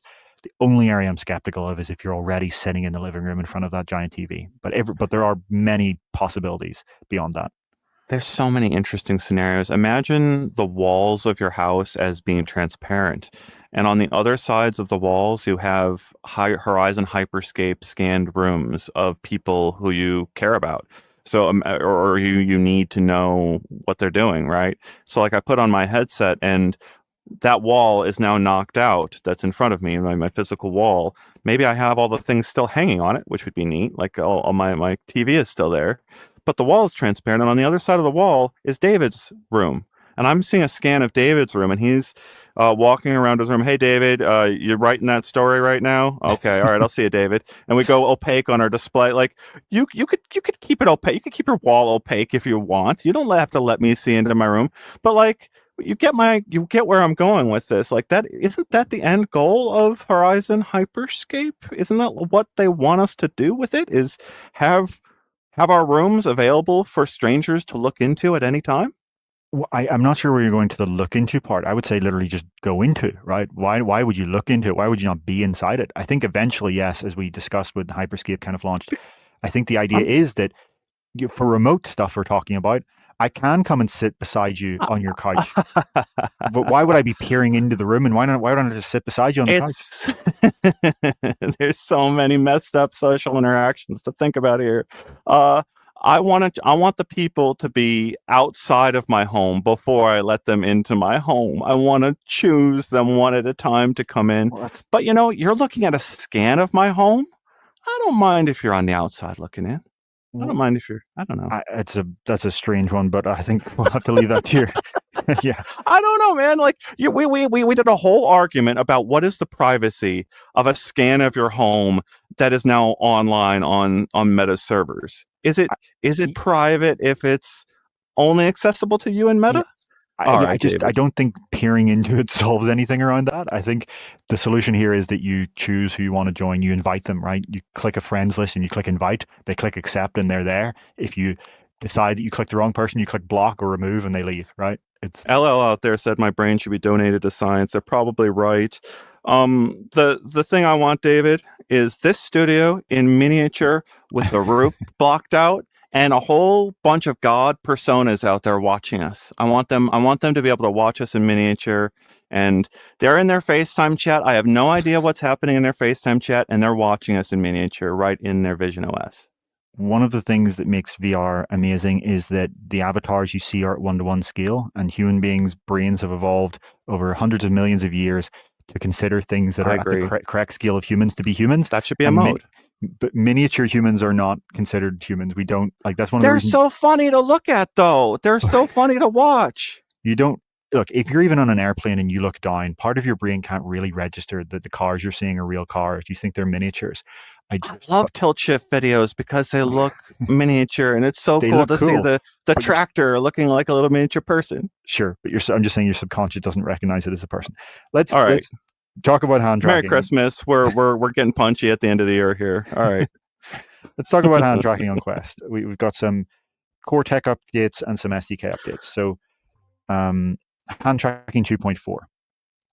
Let's first briefly run down the past hand tracking versions. So, hand tracking launched as a free software update for the original Oculus Quest. The original Oculus Quest did not have controller-free hand tracking. Around 6 months after its launch, it arrived as an experimental feature. Within just under a year, it had shipped as a publicly available feature on the store. And this is another one of those things I like to look back on because we take it so for granted today that a headset with a mobile chipset, a smartphone's chipset, can do high quality controller free hand tracking from just regular old grayscale tracking cameras. We take it so for granted. And there was a time, and I remember it because we were there, we were all watching this together as an industry, as enthusiasts, where we were wondering, when will this launch? When will this far out science fiction feature? I've been here long enough that the idea of hand tracking on a standalone headset was thought of as sci-fi. Sure, there were systems like Leap Motion that you could attach to your Oculus developer kit or Rift and get hand tracking on PC, but there was huge skepticism about, can you do this without having to have like extra hardware added on, without depth sensors? There was a time where people were convinced that the only way you could possibly do hand tracking was with a depth sensor. And it's crazy to think you could do this with computer vision. There are lots of analogies to some other things we've discussed in the show so far there. We're not going to get into it. But today we are here, right in this situation where we have this really amazingly, you can have quips about it not being perfect, but I think it's actually remarkable how good the hand tracking is on these headsets, for the fact that they are running as a side feature alongside a mobile chipset that's rendering a full virtual world. And like, compared to when it launched, it's so much better. And so let's kind of run through what's happened. So in 2022, hand tracking 2.0 launched. It brought improvements to handling fast movements, hand occlusion, where you're covering one hand with the other or another physical object is covering it, and for touching your hands together, right? We forget that it used to not be possible to actually touch your hands together and not have the tracking system just glitch out. It's actually remarkable. I'm trying to get it to glitch out right now, and it's just not doing so. It's again, we so take for granted some of the core tech today in VR. So then hand tracking 2.1 arrived in early 2023. It reduced tracking loss. So when your hands would just, kind of go in a position that wasn't tracked at all, it also reduced the time it takes to reacquire hand tracking after loss. This is one of the things I test on headsets when I'm testing a new headset. So I put my hand under a table and then bring it out from the table and see how long does it take for that hand to be visible again in VR. That's reacquisition time. It also, we're talking about hand tracking 2.1 still here, improved the accuracy of prediction for fast motions. This is something they're constantly working on, is fast motions. Somewhere that Galaxy XR, for example, is just really weak at the moment is in fast motions, for example. Hand tracking 2.2, then in mid 2023, reduced the latency of hand tracking. So making it feel lower latency between your movement and it being reflected in VR. Meta claimed it was a 40% reduction in typical usage and 75% reduction in latency for fast movement. Then we got hand tracking 2.3 last year. It brought enhanced stability. So when your hands were still, they're now still instead of jittering, right? For a long time, when your hands were still in reality, you would see this minor jitter that I'm kind of simulating right now in VR that significantly reduced with hand tracking 2.3. And it brought even further improved accuracy and lower latency. So before we talk about what 2.4 brings, we need to point out that there are actually two modes of hand tracking that developers can use on a per app basis, as in developers choose which one their app uses. As a user, you launch in, you don't get to choose. The developer has made that decision. So there's regular mode, which runs at 30 hertz, as in it's sampling the cameras 30 times per second. And then there is fast motion mode, which is the optional toggle for an app or game. And fast motion mode makes the hand tracking sample at either 50 hertz or 60 hertz, depending on your region of the world, because it doesn't want to flicker based on the electricity. Whatever your electricity mains uses for the lighting in your room, that's what will be used. So 60 hertz or 50 hertz. A lot faster, a lot more sampling than per second than regular mode. And so what's the point of fast motion mode? It's in the name. It means that you're able to kind of capture fast movements way better, for punching. We're not actually using it right now, which it's actually remarkable how well this handles things without using it.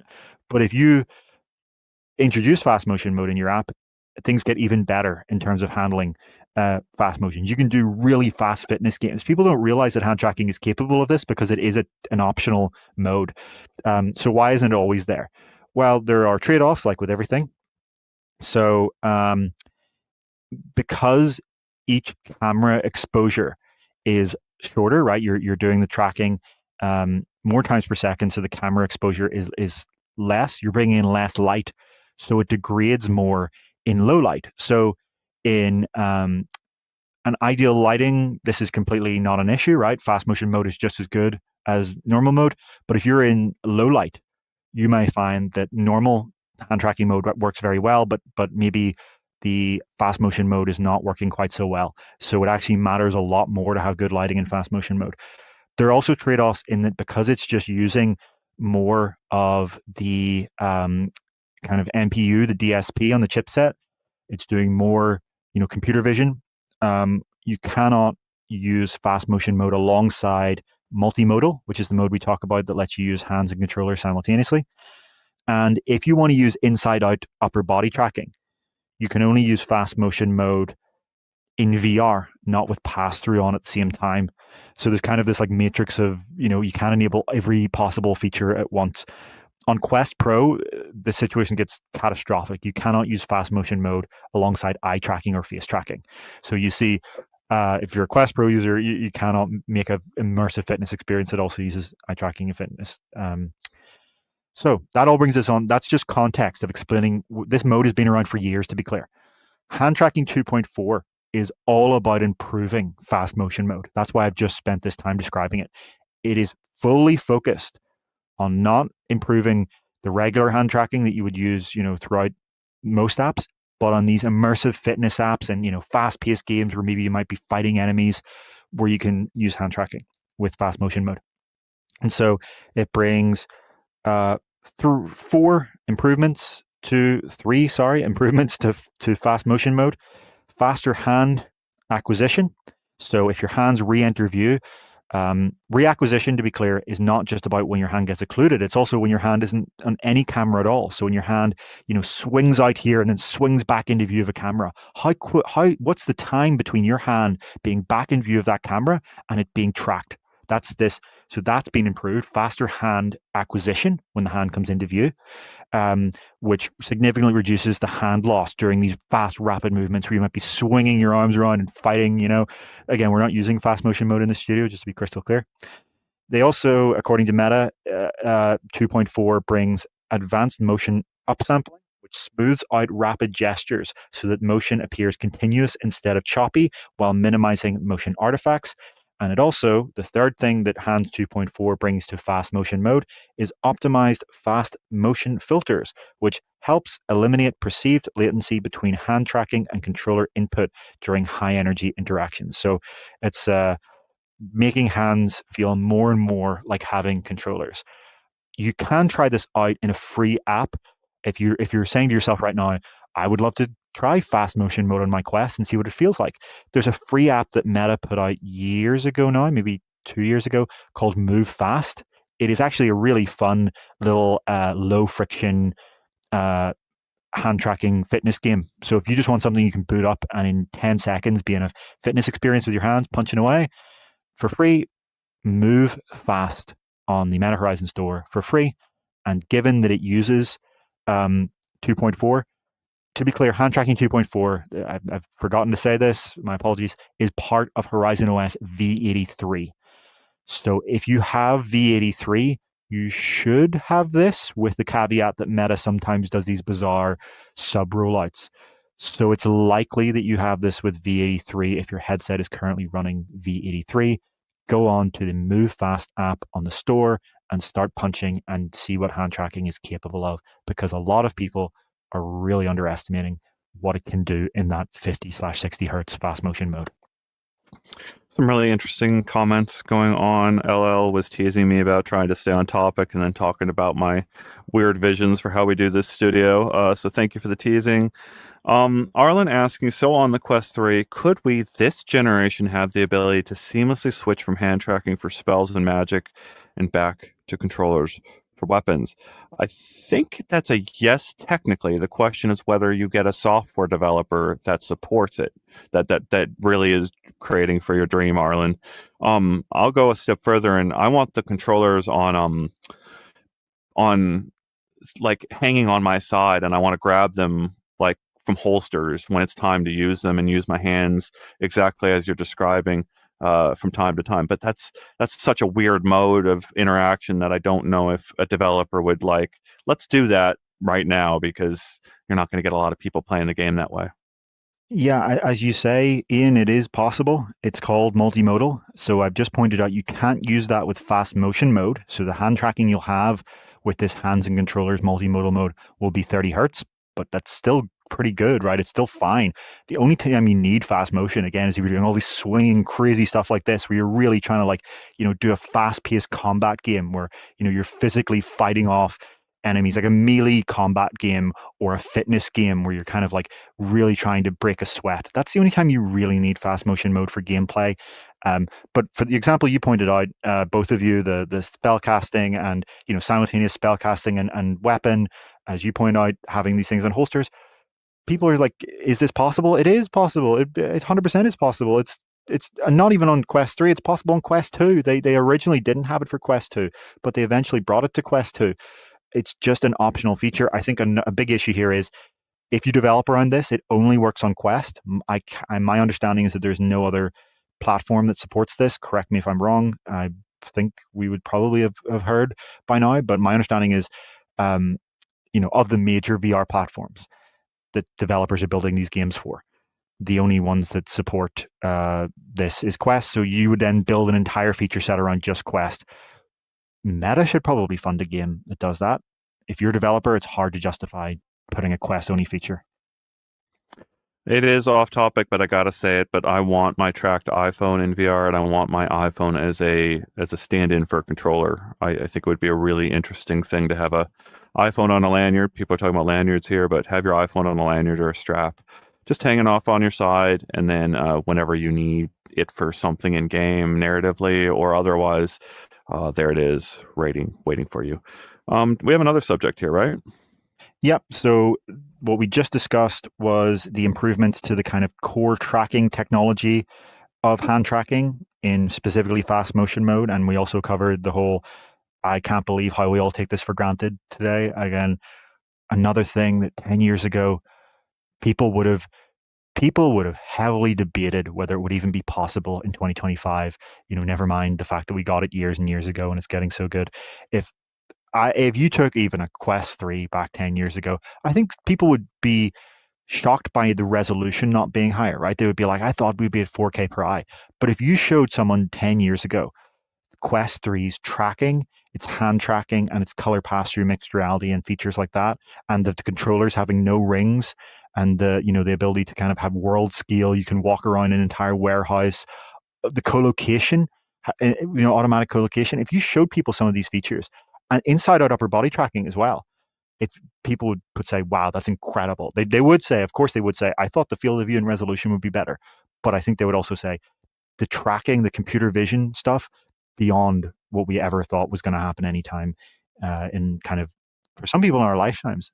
Like, remember this? We were debating about, like, is it even let's just contextualize this. There was a time where we were debating, is it even possible to do headset positional tracking on a mobile chip? John Carmack was lamenting how Facebook wasn't spending enough resources on it, and he really believed it was possible. And a lot of people were objectively just going, pipe dream, you're never going to get it at high quality. Yeah. It's not going to happen. This channel has a full record. My reporting record is go back to 2015. I'm interviewing John Carmack in a hallway at Oculus Connect, and everyone's got their phones up in front of them, so I've got my phone up and I'm filming him. And after 20 minutes of my arms getting tired, I'm like, it's time to ask the question: how is mobile positional tracking looking? And he says it does not look good for doing without consuming whole lots of power. And we published it out, we put it up there, and it was madness to think that, like, even back then he was talking about all the computer vision teams working on esoteric researchy projects, is the word he used, instead of this core problem that needs to be solved to enable everything else. And it's really kind of madness when we look back on it, thinking of, like, wait, you and I both knew we need this problem solved. John Carmack knows he needs this problem solved, but somehow within the structure at Facebook, it wasn't a high enough priority to say, let's solve this one first. I just want to be clear that it was because people didn't think it was possible. The argument wasn't, this isn't important. It was, this isn't possible.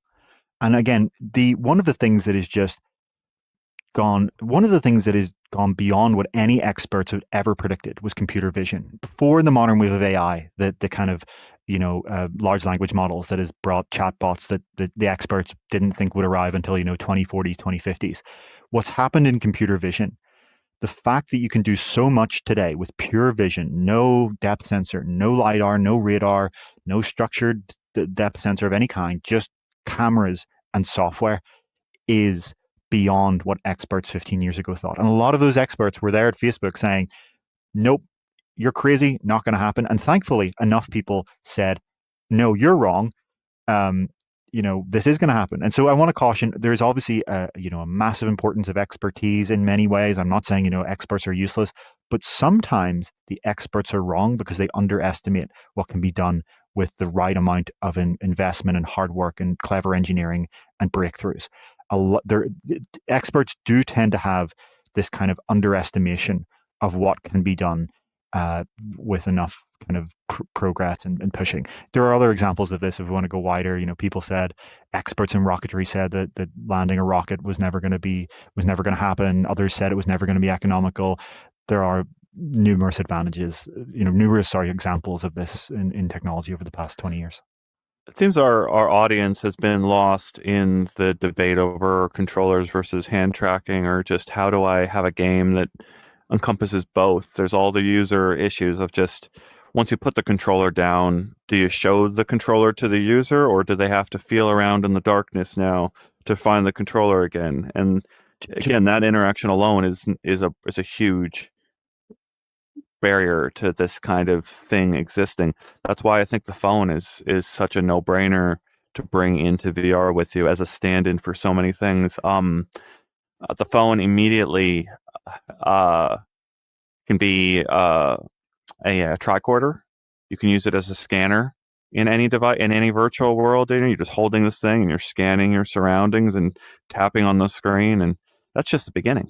Yeah, just to come back on what you're specifically saying there about this question of, what do you do with a controller? I think a lot of people are underestimating what multimodal is. It's not just you track one controller in one hand. That would be cool on its own. But multimodal, the feature on Quest that any developer can enable if they want, is not just that.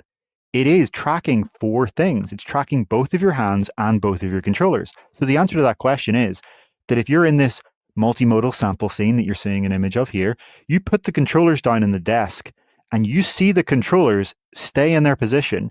And if someone else came in the room and moved them, you would see them move. They're still being tracked, and your hands are too. So that's what I want to be clear about multimodal. And I want to point out that I see Jonas Sands said in the comments saying, I implemented multimodal input in the latest update of Loop 1 done. Took me like 2 to 3 hours to implement. So we want to congratulate you on doing that. Feel free to kind of give people details on how they can access that and things, because that's a very, very cool feature.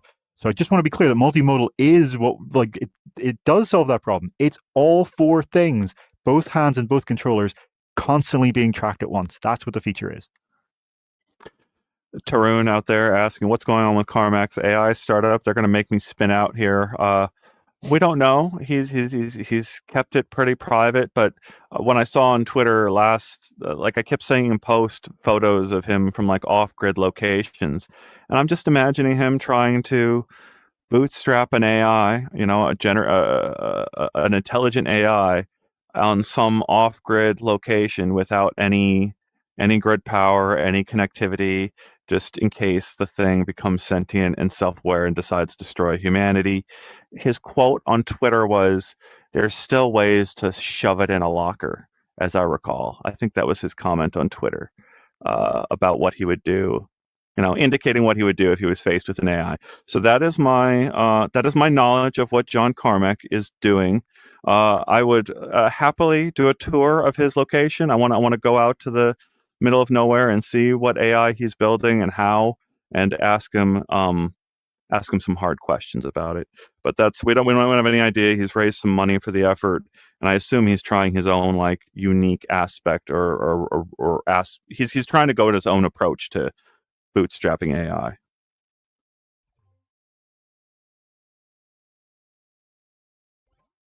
You're muted. Yes, my understanding of Carmack and what he's doing with his AI startup, based on what he has been saying in public, is that the current wave of generative AI, including these very impressive large language models, are extremely compute intensive. And for all of the amazing things that they do, they are completely destroyed in terms of efficiency by the human brain. What we do is amazing because we do it with 20 watts, right? The human brain takes 20 watts to be a natural general intelligence. And these AI systems that are very, very impressive, very, very impressive. Ignore the training costs, because you could make an analogy there to evolution and say think of all of the energy expended in evolution. Just in terms of the inference cost, you're talking hundreds of watts typically to kind of do this kind of GPU inference today that produces these most advanced models. But also, yes, the training cost has to be taken into account. So in many ways, serving AGI, serving artificial intelligence of today, and the future AGI, if the current path gets there, which is a big if, is going to be incredibly energy intensive. It's kind of a brute force approach to intelligence. My understanding is that Carmack is asking the question, is there a much more energy efficient way to do this? Is there a learning algorithm that isn't being explored, that with all of the kind of push into transformers right now, and everything is all about transformers for the obvious reason that it's a miracle technology. It's produced true wonders that were in the realm of science fiction. Again, this is one of those things. If you went back 10 years ago and showed someone Gemini 3 Pro and that had just come out of nowhere with no advancement, they would say that is AGI. They would say this is 100%. Wow, how the hell did this happen in 2025? If you had described Gemini 3 Pro in detail to an AI expert 10 years ago, and ask them, right? You said, I'm from the future. You proved you're from the future. And you ask them, what year did this release? I think I don't just think there were surveys on this. They would say the 2040s, the 2050s, the 2060s. Some of them would even say the 22nd century. That's the point of like, one of the themes I just want to bring here as we're ending this year is it's amazing how fast we get used to things that were thought to be impossible just a few years ago. Yeah. There's this. Do you have any idea how many of our viewers are now going to be repeating to their friends that the human brain only runs 20 watts now because of what you said? Yeah, I see someone saying that they really wanted to make that quip to their friends, so they will. I mean, look, again, that is modern AI is amazing, but it's not energy efficient, and that's not fundamentally a problem, right? It's actually not that much of a deal. You know, we can scale up energy. You can argue about that. We can have another kind of debate there. I see Daniel saying LLMs are the most amazing technology in human history. They definitely are up there, very much so, as one of them. I think it will, when you look at the centuries as a historian, I think you would be crazy not to argue that people are going to look at the 21st century and just mark large language models as one of the, maybe the transformer, the technology that underlies large language models, the transformer architecture, not the electrical transformer. The transformer deep neural network architecture will be considered an invention on par with, the light bulb and the steam engine. I think that's quite clear. And yet we're using VR headsets that we sometimes think of being that technology, right? I have a hard time thinking, like, we've heard various thinkers out there argue that AI and VR go hand in hand. They're kind of like two technologies that feed into one another. Man, I want to get into my esoteric cyber deck stuff, but that's not the time for this yet. Yeah, let's as much as we could talk about this whole year, let's definitely move on to our next topic so we can get into our big discussion at the end there. So we just talked about the core hand tracking technology stuff that's improved. Now let's talk about the interaction SDK, which Meta offers to developers, because obviously from the very core SDK, you get, the hand skeleton, right? You get the position of your hand in 6-DoF space and the position of your fingers. But if you want to do stuff with hands in VR, you need to, create an interaction system. And one of the things that Meta has that I think is actually one of their best pieces of software in general is a developer SDK called the Interaction SDK. And this is just a random screenshot from it. So, it gives you all of these common interactions ready to go, working for hand tracking and controllers, buttons, keypads. You can see here, these are very basic examples, but all of the basic interactions, including, picking objects up, throwing them, all of the kind of interactions that you would consider for a virtual world. Grabbables being one of the core, right? Being able to pick up objects naturally and kind of with your hand tracking whole different parts of them. Let me kind of see if I can bring up a better screenshot to illustrate what I'm saying. But one of the things that this SDK added around 2 or 3 years ago now was hand tracking locomotion. So obviously, if you're in a VR game and you have your track controllers, you can move around by just pushing the thumbstick, right? Some games will obviously have a teleportation system instead. Sorry, apologies. But it's key that if you want to have controller-free hand tracking that doesn't have to require controllers, you need to be able to locomote around using just your hands. So this teleportation system that was added around 2 or 3 years ago, which also has a really great demo available on the Horizon Store for free that you can try out and use. And it's actually remarkable to see all of the things you can do with hand tracking. It's a demo of the Interaction SDK in general. Important and interesting, but not everyone loves teleportation. Some people are actually very, very against teleportation, and they want other locomotion options. With controllers, it's quite easy to have other locomotion options, right? Just before we move on, this is the image I was looking for, by the way. Ignore the bottom part. These are examples of how the Interaction SDK lets you make virtual objects grabbable in hand tracking. You can see this image on the left here is really clear, where you're actually able to kind of make contact with parts of the object rather than just this kind of crude. If you want to do a pickup grabbable system with a track controller, you can do something really simple where your hand turns into the object, right? We've seen that for 10 years over time, you obviously get these more advanced grabbable systems. Integrating that with hand tracking is even harder because you have these, 5 dexterous fingers. So this is one of the things I think the Interaction SDK does very well. Moving on now to our Locomotion topic of these new Locomotion systems that are available in the Interaction SDK. One of them is Telepath. So this is kind of a midpoint between teleportation and smooth locomotion. You point at your destination with a standard gesture. It's actually a micro gesture. You tap your finger to your thumb to your index finger to initiate it. Then you kind of point with your hand and click.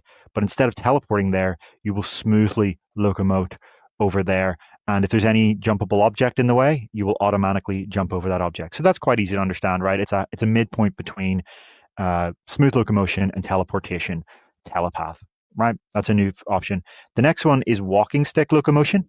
This one's really cool. So it gives you virtual walking sticks, as you can kind of see in this image. They're kind of very translucent, and you kind of push them against the ground like this. It's sort of similar to gorilla tag locomotion, but instead of kind of physically pushing off the ground with your hands and being like a short little gorilla thing, you're be able to kind of stand up and do this like this. So it's a walking stick, pull yourself along the world. And a lot of people actually find this really great for not inducing motion sickness, because you're so connected to the motion of pulling yourself along with these walking sticks. You push them in the ground and pull yourself along, that it actually can be very kind of comfortable for people that find that an issue. The other locomotion system they've added into the Interaction SDK is climbing, right? You do it in a lot of VR games. It's quite a common interaction.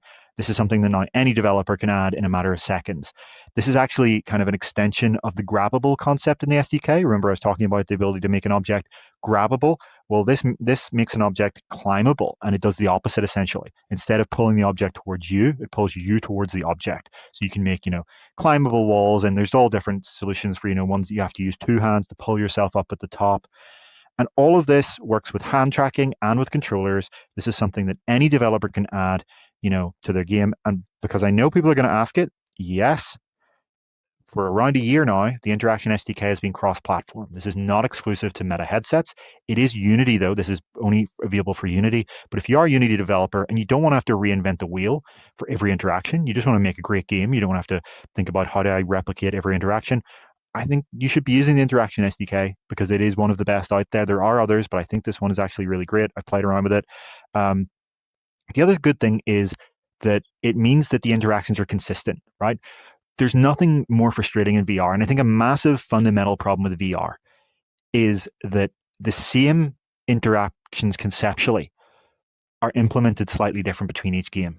So this kind of muscle memory that you build up in one game of how do I climb, how do I locomote around, how do I pick up objects, what does it feel like to throw, all of these kind of little muscle memory things are actually destroyed from app to app when one app decides, I'm going to do this completely differently. I'm going to reinvent the wheel for God knows what reason. Instead of spending time on, great gameplay and making, more levels and more content, I'm going to remake the same, button pressing system or grabbing system or climbing system that is already 5 different SDKs available for. That's quite an opinionated position. Maybe some developers say, I want to make it feel exactly how I want to make it feel. Fair play to you. If that's what you want to do, go ahead and do it. Prove me wrong. I'm happy for you to do that. But I do think a lot of developers, especially smaller ones who are prioritizing time, should be thinking about using this. The other thing that this update changes, other than these new locomotion systems, is I don't have an image right now for this, but it makes throwing better, especially for hand tracking. So throwing is something that has been possible in the Interaction SDK, making it possible to not just pick up these items, but actually throw them. But it's kind of been a generic throwing model that's more to design, typically for something like a basketball. Now they have sort of precision throwing customization options for developers where they can make objects that will be thrown like darts, objects that will be more like bowling, with a weighted arc, feel like a really heavy object being thrown rather than kind of light. For a frisbee style flight path, that's one of the options for frisbees, right? And all kinds of stuff. And then a cornhole, football, and basketball kind of motion that is the more standard one. So, kind of coming back to this again, you can have this all standardized. The high quality interactions are ready to go. You just push them into your app, and then they're ready to go. So I saw a lot of interesting comments here, but let's read out the one here just to make sure that we're clear on this. Callan saying, I dislike the Interaction SDK because it's a complex set of code that I can't easily modify, preventing me from easily making alternatives for non-Quest platforms. But it's impressive for sure. But you're saying this works on non-Quest platforms? Correct, yeah. For 1 year now, this rolled out in October 2024. They updated it to work on other platforms. You can use this, on Pico, and I know of one developer that is using this on Pico, for example. So Nick is pointing out the walking stick locomotion could be super immersive for getting around and hiking. I love it's really interesting to see our commenters like this type of system kills me. It takes me completely out. Other people are like, I love it. It's my favorite thing. And that's kind of true across the board for everyone. Like it doesn't end, just the preferences when it comes to these things. And it really makes me wonder whether we need kind of an all of the above solution over the span of time. Like you get into a game and it's just expected to have a very, very long list of settings that you can go and tweak however you want to make your time in that world exactly right. Yeah, for sure. I think, ideally every developer gives you every option. That's obviously a lot harder to do, but again, Interaction SDK makes it easier to be able to pull that off. One of the other things I think, is a good argument for this in terms of the, grabbability and throwability features now, the fact that you can make pretty much any object grabbable and throwable very easily without having to reinvent the wheel, is that this is something a lot of people have pointed out. You expect that when you're in a VR game that you should be able to pick up anything on a table. Unfortunately, many games you go and you try to pick something up on a table and nothing happens. And I think a lot of people really instantly get taken out of the moment. And the argument has always been, oh, well, developers don't have time to, make every single object grabbable and throwable. And of course, absolutely, you have to test this around all of your interaction and gameplay systems. My argument here is if you are in that position, use the Interaction SDK or one of the alternatives. I'm not saying you have to use Metas. There are others on the Unity Asset Store that do the same thing. I think Metas is great because it actually works so well with hand tracking. If you want to make a game that people can play with hand tracking and controllers and choose, which more and more games are doing now, I think this is a really good option to go with. And I think in terms of strategy, it's quite clear here that Meta is trying to make it so that this has been a long-term thing. This is not just right now, but it's clear that Meta is working towards eventually shipping a headset without controllers.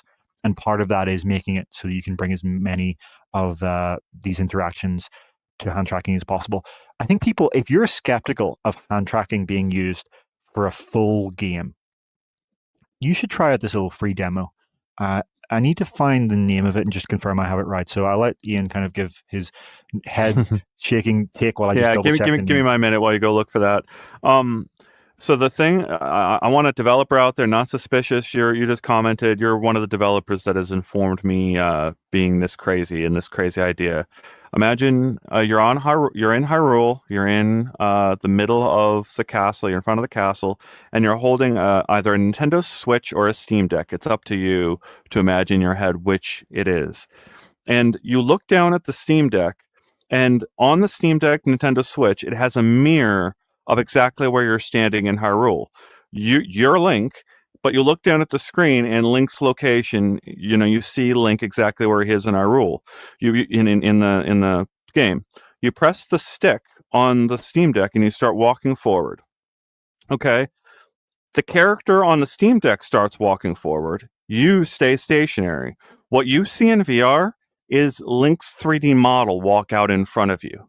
And only when you release the analog stick do you teleport to wherever Link is. But the whole time that you've got your analog stick pressed, you're stationary inside of Hyrule, but you're looking down at your Steam Deck and you're seeing Link walk to the next location. So you're playing the game, watching a Steam Deck or a Nintendo Switch in your hand, and anytime you let go of the stick, you teleport to the location that's being represented on the controller in front of you. I'm thinking of this as Like, I want this in a lot of games. I want my Steam Deck, and I want the touch-sensitive interface of the Steam Deck. What made me think of this is I'm going to recommend, or two things I want to talk about while David's looking for his thing. Number one, did anyone take me up on my offer to go try out Stellar Cafe? I would love to hear if anyone of our audience went and played Stellar Cafe. I'd like to hear your thoughts on it in our comments. First off, there.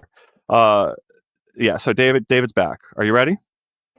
Yeah, I just would link this experience called Firsthand that I think people should try out because it's quite old now, and they actually added a bunch of stuff since this first came out, and it's a little bit more complicated and it used to be a little bit more frictionful. But yeah, it's still something you should try out if you're skeptical of hand tracking. I am still very skeptical of hand tracking for full gaming. I am of the belief that any gaming focused headset should actually include track controllers in the box for what it's worth. But I think some people have this idea that hand tracking is completely impossible for games like this. And this was probably the first demo I tried that made me realize, okay, you can actually build a full game out of hand tracking. It would be possible. So the other thing I was going to say before we move on to the big last section was I want people to go try out Figment XR on your iPhone if you can, and if you have a Vision Pro or a Quest, log into your Figment account on your Quest, log into your Figment account on your iPhone, and let me know what you discover when you start doing that. Let me know what it feels like. I want to know whether I'm crazy here or whether I've seen the future because it's really, really, really neat to have Figment XR in your hand and have full interactivity with the Figment XR world in your hand. You can press on a button on the interface virtually, and it's using ARKit as a tracked object. But then you can hold a tracked object in your hand using your iPhone and look away from it, and it's still in your hand technically as a tracked object. It's not ideal yet, but you can see the future here where your phone is with you and doing things for you inside virtual reality. So go check that out if you've got a Figment XR, really neat application out on iOS now. We ready to talk about this last section? Yep. So we have two more topics here, and they're all part of the same section, Meta's future strategy. One of them is just a comment from Meta CTO Andrew Bosworth about the accusation that VR is dead within Meta. And the other is the official confirmation from Meta that the visionOS third-party headset program is dead. So let's start by just bringing up Bosworth's comment. It's kind of an extension of the discussion we've been having over the past few weeks about the reported 30% cuts to the metaverse and VR teams at Meta that could be coming next year. And obviously our last topic is actually about that as well. But amid these reported cuts that Meta then officially confirmed, if you remember, that it was shifting some of our investment from metaverse to AI glasses. They publicly have confirmed that in a comment, but then they also said we aren't making any other changes beyond that. And that was their statement. So flash forward to kind of more recently in the past few days, Andrew Bosworth does his sort of regular Instagram Ask Me Anything sessions where he takes questions that he chooses. When people give him questions, he chooses which to answer, and then he gives a, kind of soundbite answer over the course of, 30 seconds, a minute, however long. So he was asked, obviously in reference to this, is VR dead at Meta? Is VR dead for Meta? Is it over for VR at Meta? Which is obviously something people are interested in knowing the answer to. I'm just going to read out what Bosworth said. So he said, every now and again, there's just a narrative that people cannot help writing, and I'll give you the way to know. First of all, the answer is no, VR is not dead. We're also investing a lot in glasses and AI, and that's the trick. The way to know if there's a convenient narrative is if it appears zero-sum. Meta is a big company. We can invest in many things. We can invest in VR, glasses, and AI. And by the way, we have been for years. Every year we go through a budget process, and in that budget process, we ask every team, hey, can you do this same work more effectively? We've got better tools, we've got AI, we've got things. You're trying to right size it. How big is the market? How fast is it growing? Is that what we expected? If it's slower than we expected, let's make sure our burn rate is lower. If it's faster than expected, let's double down and make sure we take advantage and don't cede it to other people. You're being smart about it, but it's normal stuff. So that is his answer to whether VR is dead. And just to be clear, if you missed it, in that answer is the statement, the answer is no, VR is not dead. So that's his statement. Take from it what you will. Whew. Yeah, I'd love to see what our comments have to say on that. I would rather not, pollute the space here with my opinions right now. At this moment, I want to see what everyone else is saying. I see Bar out there saying we can invest in many things, but mostly AI. Jonas, the burn rates are humans, right? Yeah, that you're discussing human resources at a corporation. Some of it's that. Some of it is also the massive investment in things like, R&D is not just human costs. There are physical costs of trying to, the machinery and the technology that's being used in Meta's research labs.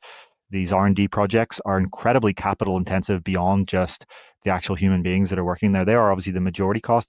The other thing is, as we talked about last week, when it came to the kind of issue of Quest 4 and the memo making very clear that it would not be subsidized, is that the act of kind of selling a Quest 3S and 3 in many ways is kind of a burn rate, right?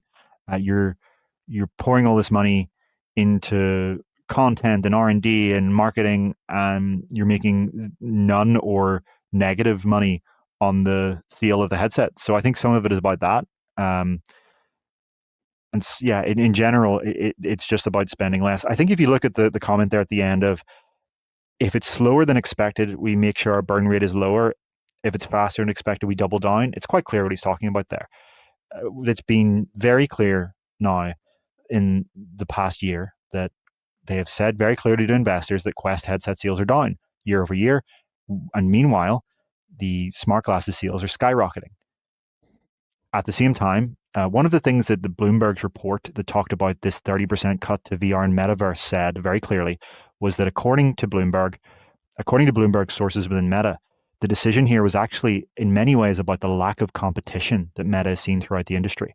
Meta once expected to see fierce competition from Apple and others. For example, they expected that by now they would have a cheaper Apple Vision headset that would, be half the price of Vision Pro and be really aggressively priced, but be below $2,000 and start to really make shifts in the market.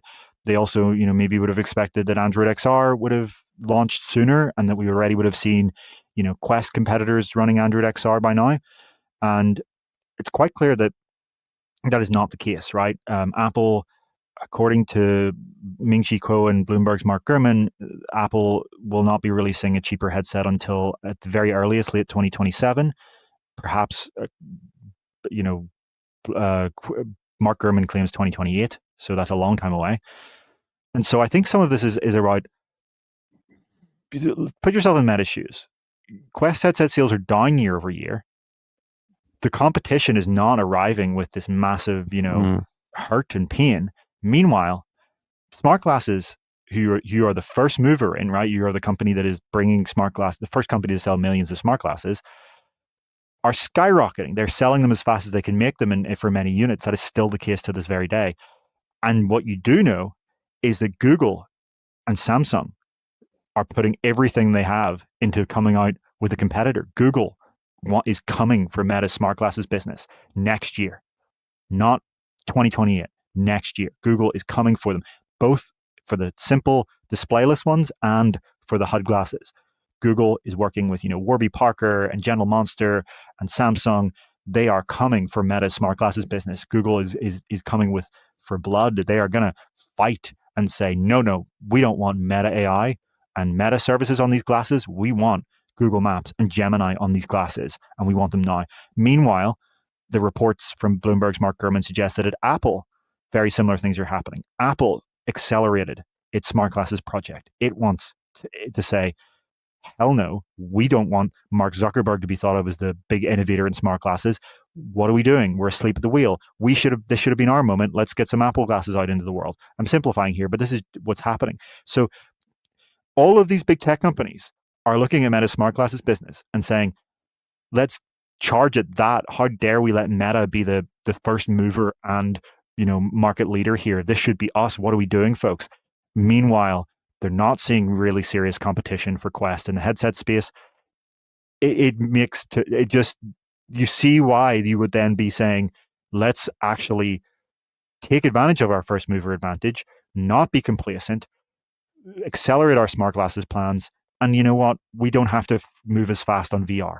We can push our projects out a little bit further. We can, make decisions that spend less money at the trade-off of making the product arrive a little bit later. And I think, as we'll talk about in our next topic, we can cut things like, the funding needed to let ASUS and Lenovo make some quirky niche headsets. These things aren't essential right now. I think that's the story within Meta right now. So you've done a really good job here, David, I think, of explaining why Meta would do this, what their thinking is internally, why it makes perfect sense for them at this time. But the second bit of news, when combined with the first bit of news you just said, starts raising the question about whether Meta's strategy was wrong. So, please present your argument. I'd love to hear it. Well, I mean, you don't announce two headsets and then a couple of years later say, no. Yeah, I mean, it was a very strange strategy to begin with. It was questionable. Was there ever a big enough market here to support having, niche headsets? The idea was that Meta would continue to make Quests as these, jack of all trades, $300 to $500 headsets. And then ASUS was going to make, $1,000 gaming headset, and Lenovo was going to make the, $1,500 productivity headset, and all of the capital expenditure there would be handled by these other companies. And look, we don't know why this fell apart. I think it's probably just not a priority. It's not even the first time that this has fallen apart, right? We all forgot that LG was supposed to be doing the same thing. LG was going to make a Quest Pro successor. And I think there are obviously big complexities. And they were going to make a Steam VR headset too at one point.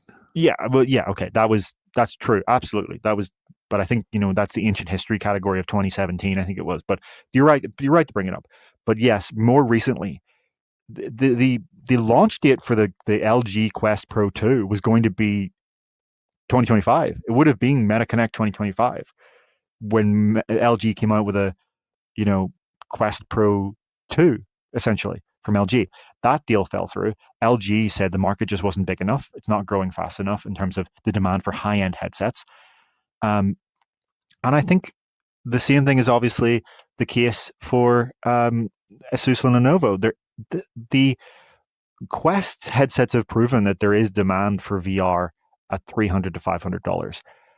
And, there are niches where companies are making, interesting progress as startups, but it is not clear that the technology is ready yet to support headsets that cost thousands of dollars. There just is not clear that that is something that a lot of people want to pay for, while these are still half a kilogram face bricks. If you take Vision Pro and keep the price the same and make it, instead of 600 grams, 100 grams, I actually do think there would be, 10 times the market. That would actually be, even without changing the price. But we're in the situation where these high-end headsets are neither. They're neither slim and light nor affordable. And I think this is the kind of lesson here.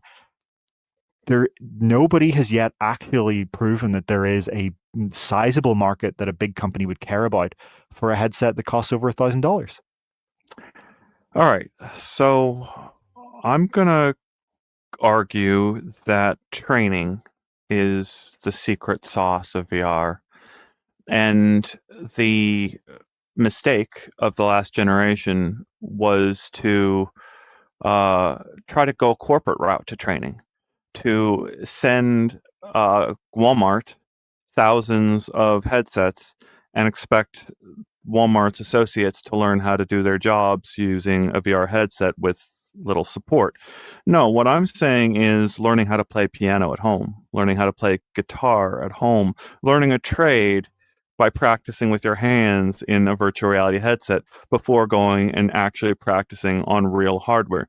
None of that software exists. It is not. It's the year is 2025. We're 10 years into this revolution, and you cannot.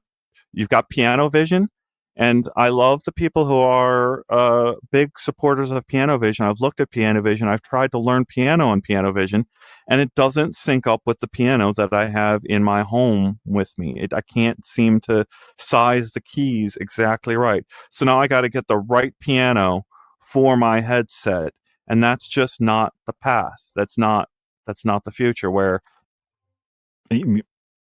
any guitar you bring, any piano you bring, you look inside. Imagine looking inside of an engine and saying, "This is the sound that my car is making, and can you help me out?" And the little assistant, the headset says, "Can you look at underneath the side?" And now you're learning how to repair cars because the headset is helping you through it. None of this software exists, David, and I'm convinced that this is the $1,000 category. So look, what the second use case you just described, without having anything visually there, works right now today in $300 Meta smart glasses. You say, "Hey Meta, start live AI," and you don't need to have any custom software. The LLM is capable of understanding the problems with the car. You can do this. It's an example use case for Gemini Live, for example, on your phone. This is the thing. People, for these use cases, a lot of the use cases you bring up here are things that people are going to want to do in smart glasses. For the instrument thing, again, it's interesting and it's a use case, but it's not. These companies are not looking for a couple of 100,000 people. They're looking for tens and hundreds of millions, if not billions. And yes, all of these little pieces do sum up to that. And over time, you get there. But it's not clear that people are going to say, "You know what, I'm going to do this on the $2,000 headset instead of the $300 to $500 headset." If what you just described was entirely possible on a Quest, it's not clear that, for the guitar example or the piano example, that people would say, "You know what, I'm going to spend 7 times the money." And I think that has been some of the problem here. In a way, meta subsidization is a problem here. It means that Quests are punching way above their weight. And so we will see that change with Quest 4, right? We will see a more natural, organic pricing. But I think that is the problem here, right? Vision Pro is an amazing headset, and it truly is. But for most people, it's not 7 times better than Quest. And that is so sort of simple and to say, but it's true. It's simple and obvious, but it's true. So people are tearing apart the form factor a little bit. LL's talking about Gemini Live being the key here. A couple different things. People are saying that they're having a lot of success with piano vision, and my experience is probably maybe not everyone's. It's not just an AI assistant recognizing what I'm doing. It's a course program built around that recognition to help me on the path to learning this thing. And you're right that each one of these verticals alone isn't a thing. But I might lose it here. I might lose this audience. But if my keyboard is 1 millimeter off from the actual keys that I need to be, if my virtual keyboard is 0.5 millimeter off from the physical keys, when I'm pressing my finger, or if my finger is showing 0.5 millimeter off from where it's actually showing, I'm not hitting the keys exactly right. I'm not playing that game. I'm not learning how to play piano as the same as I would if it was just straight pass through, or it was just see through, and I was using Gemini Live. I would prefer that. Where I'm talking about is pass through. That's so good. I'm turning the knob of I'm tuning the strings inside VR. Like there's so much that is involved in learning any skill or anything whatsoever. And you said like Quest can do some of this today, but I still insist that it's a little bit of a hardware problem in the accuracy of all these things, and it's mostly still a software problem in tethering the real world to these things. And like, even if Quest 3 is $300 or $500, it's not, the cameras aren't good enough and the software isn't powerful enough to do the task that I'm asking for. Sure, but I'm saying nor is Vision Pro is my point, right? They don't, by spending 7 times more, they don't get it either. In fact, Yeah, you like nailed it. Yeah, that's in my fair. Yeah. review, Vision Pro's near field pass through is far worse in terms of depth correctness than Quest 3.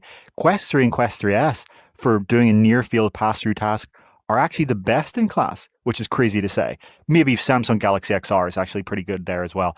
But I'm saying, Apple Vision Pro makes some very interesting trade-offs for the eyesight. The cameras are actually moved so far down from where your eyes are that they actually do get this real loss of near field pass through alignment.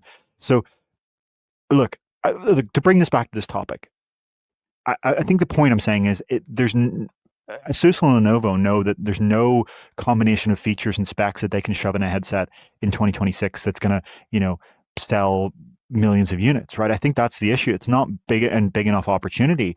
I love that that. Yeah, David, you nailed it. Yeah, go ahead. I'm just saying the marginal, like the improvement you get from going, in some ways, it's amazing, right? Like the improvement you get from things like the displays and going from, Quest 3 to Apple Vision Pro and Samsung Galaxy XR.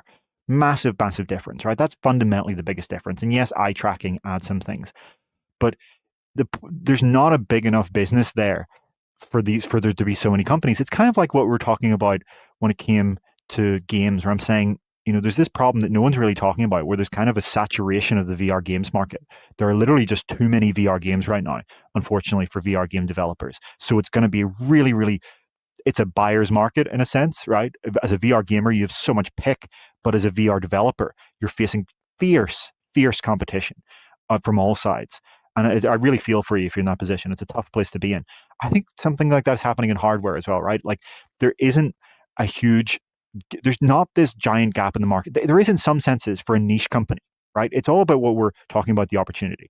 For if you're a startup, there's a huge gap, of course. If you're Asus or Lenovo, the market opportunity is a rounding error. And in fact, the issues around, the costs involved in actually getting in there, it's probably going to be unprofitable. It's one of the things where it would be considered an investment, where you would actually be losing money for quite a while until you eventually get there.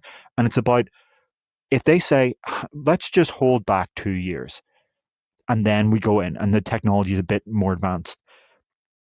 I just want to keep repeating, as I always say, that we're still so early in this. We're still so early. And it will be thought of as absurd that the use cases you're talking about were ever attempted to be done on 500-gram face bricks. I think some of the use cases you're talking about will be very common on these headsets that are 150 grams. And it will be laughed at that we tried to do them at headsets that were 500 grams, where you want to spend, 5 hours practicing piano or something like that, depending on how serious you are. That's the issue here. Like the technology just isn't here yet. The market isn't here yet. We're not ready for there to be a massive third-party ecosystem. Now, maybe I'm wrong. Maybe I've seen some people suggest in the comments it's actually that they've just gone to Android XR. I don't think it's that easy. I don't think you just swap out the OS. I think this is something where contractually this was probably involved with Meta, and I don't think there's a contract clause that says at any time you can just give up and put your headset onto Android XR. I'm pretty sure that's not how this works.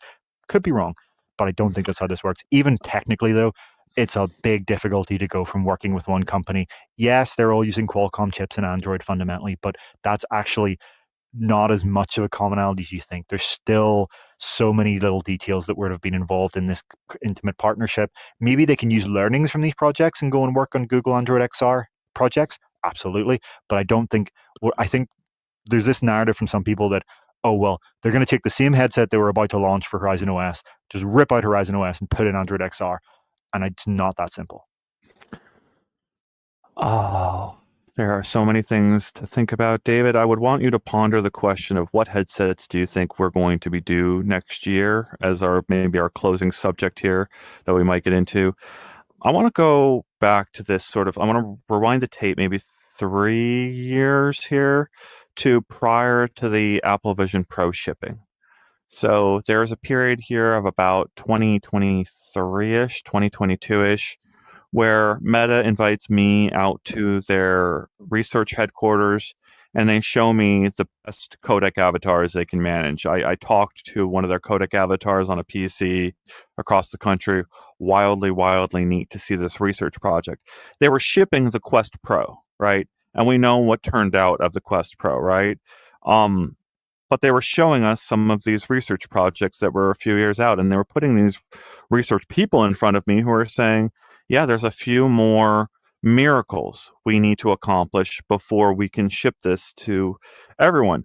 Then you go forward about a year and a half, and Apple ships almost everything from the research labs in a consumer product that costs a fraction of the unshippable product that Meta has refused to ship. So they went and imagined an Orion pair of glasses around the same time, and they said, we want to build this, but we cannot. This is our dream eventually, and we will not be able to get there in a little way. And in the same time frame, Valve got its act together and said, we're going to ship Steam Frame. This is the moment that we're going to choose to pick Steam to ship Steam Frame. So what I want to paint here is a picture that you go back 3 years and there is no competition on the market and zero other companies are making VR headsets with the exception of Pico, and Pico refuses to ship in the main market that matters to Meta. So Meta existed on its own, and that is the universe in which they imagined, oh, everyone wants a Horizon OS headset. We're going to have cheap ones, we're going to have fitness ones, we're going to have expensive ones, and then we'll have our mainstream one, the Quest one. And a whole bunch of partners were like, let's do this. But then Apple shipped. Then Valve shipped. Well, Valve hasn't shipped. I know, right? As the Valve said it's going to ship, right? Yeah. What I'm saying is those are like, I am having a hard time writing what I just said, right? The story of what happened here, where there was no competition for Meta, to now Meta saying the competition is weak. Because at $3,500, it doesn't matter. Like, Apple Vision Pro might as well not exist in terms of competition. Now, visionOS as an operating system is a different story, right? That obviously has shown Meta up in terms of what VR software can be. But as a product, it doesn't matter if it's $3,500. Like, I remember when Apple was announcing Vision Pro, and you were in the audience physically there, and you can probably recount this. I've heard other journalists recount this, but what was the reaction when $3,500 came up? I remember before this, we were having discussions where this was rumored. The rumor was $3,000 or above. That was the specific rumor that we were talking about, on this show the week before, saying, Bloomberg's Mark Gurman suggested it's going to be $3,000 or above. And I think I recall you saying, well, look at the iPad. There were these rumors of above $1,000, and they came in and what was the iPad? 300, 500? I can't remember, but 500, I think. Yeah, 499. Yeah, sure. So half the price, right? And there was a lot of kind of, I think, latent kind of hopium going on, and saying there was so many people in the industry saying, I'll ignore those rumors. It's the iPad all over again. Apple's going to come in at $1,500, $1,750, $2,000 and sweep Meta, and then a few years later we'll get $1,000. And that's the environment that Meta was considering when they were spending a bunch of money and saying, we need to get ready for the competition. Brace yourselves. Apple is coming. And then they come with a $3,500 headset. And not only that, we're now almost 2 years from its launch. And all that Apple has released hardware-wise is just a chip upgrade with a better strap, which, look, I love the better strap. It's amazing. But it's a chip upgrade with a better strap at $3,500. And according to all of the reliable sources we have, there is nothing coming from Apple from a headset next year. And from Bloomberg's Mark Gurman, the primary source here, to the same person I just brought up about the Apple price, there's nothing coming in 2027 either, according to Gurman. For that's Apple? Not from Apple. For other, the glasses are coming, but not a headset. There's no headset from Apple coming for 2026 or 2027, according to the sources that we have found. All of the sources that indicate what Apple is going to do next. And we had a private discussion about this, and I said, Apple years ago was secretive. You would go to an Apple event or watch the Apple event, and you would be surprised. I can't remember the last Apple keynote I watched where I hadn't seen everything, fundamentally, as in the actual key products that are being announced in Mark Gurman's newsletter a few days before, and worse than that, supply chain analyst a year before. Even the M5 Vision Pro, just a chip upgrade, was leaked 1 year before it was announced. Ming-Chi Kuo, the supply chain analyst, described it. He said Apple is going to refresh Vision Pro with an M5 chip and nothing else. From a supply chain perspective, obviously the dual knit band, it's the same materials, right? Supply chain wise, that's for if there is a secret Apple headset project to launch a headset in next year, 2027, it's the best kept secret at Apple. Mm-hmm. When we're talking about a year where we know, the iPhone Fold is leaked, the iPhone Air leaked a year before it came out, all of these things. Apple is now one of the leakiest companies in the world, which is crazy compared to 10 years ago. You know everything it's about to do. And sure, that's not perfect accuracy, but you get the general gist. So that's what I'm trying to say here. That's the environment. Meta was building up this spending in an environment where they thought Apple was going to come out with with a relatively affordable but high-end product and then follow it up by now. Meta was operating in the world where we were not talking about an M5 Vision Pro. We were talking about, the Apple Vision Air or whatever the hell you want to call it, that was half the price and half the weight, that was releasing, now or releasing in 2 months or something like that, for the 2-year anniversary. So you're saying, Apple comes along. Not really. Apple is launched in the most paper launch way ever. It's a high-end enthusiast product for wealthy early adopters. And it won't be always, but right now it is. And there's no need for Meta to start reacting crazily with a bunch of different headsets to react to. There's nothing to react to from Meta's perspective. Yeah, and I'm just gonna go from my own gut here, right? Like I hear you, I hear Bosworth, I hear Mark Zuckerberg, I hear the sales numbers all going crazy on what they're doing for, how they're doing for these glasses. I understand strategically that Meta needs a platform that it owns from top to bottom, the entire stack to control. What I struggle with is the market opportunity for a affordable headset that does a little bit more than the Apple Vision Pro, and maybe a little bit less to cut corners, but I'm having trouble letting go of the idea that of the world you're painting. Like, it seems to me like you're painting a picture of Meta doubling down on an Orion, consumer product. They want full AR, they want it affordable, and they're going to subsidize the hell out of it in order to continue to own this market. None of those things are necessarily true about VR. Like, they've recognized that there's something different about the VR market. They're not going to get where they need to go by subsidizing the VR market. Is that fair? Do you think that's true? Broadly, but I think it's more just that there's no crazy hard competitor coming out here. You could say like Valve is probably the closest, but even still, people I think are overestimating Valve on a market scale. Look at the Steam Deck, for example.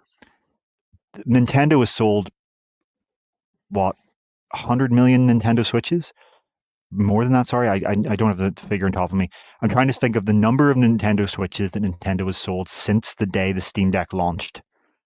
And the Steam Deck has sold maybe 4 or 5 million units or so. That's a rough estimate. So, 4 or 5 million, 100 million. Like if you were Nintendo, are you really reacting to the Steam Deck? You could argue some of the Switch 2 stuff is a reaction, but this is what I'm trying to say. So, this is the understanding of there are niches and there are super niches and there are mass markets, and we use these words so interchangeably, but you have to maybe put numbers on this thing. Like Valve, we saw that leaked production report. Maybe it's BS, but Valve is probably going to sell, on the order of 1 million or 2 Steam Decks in the first year. Or Steam frames in the first year, right? That's interesting and it's great, and I'm not taking away from it. But I don't think it keeps Mark Zuckerberg up at night.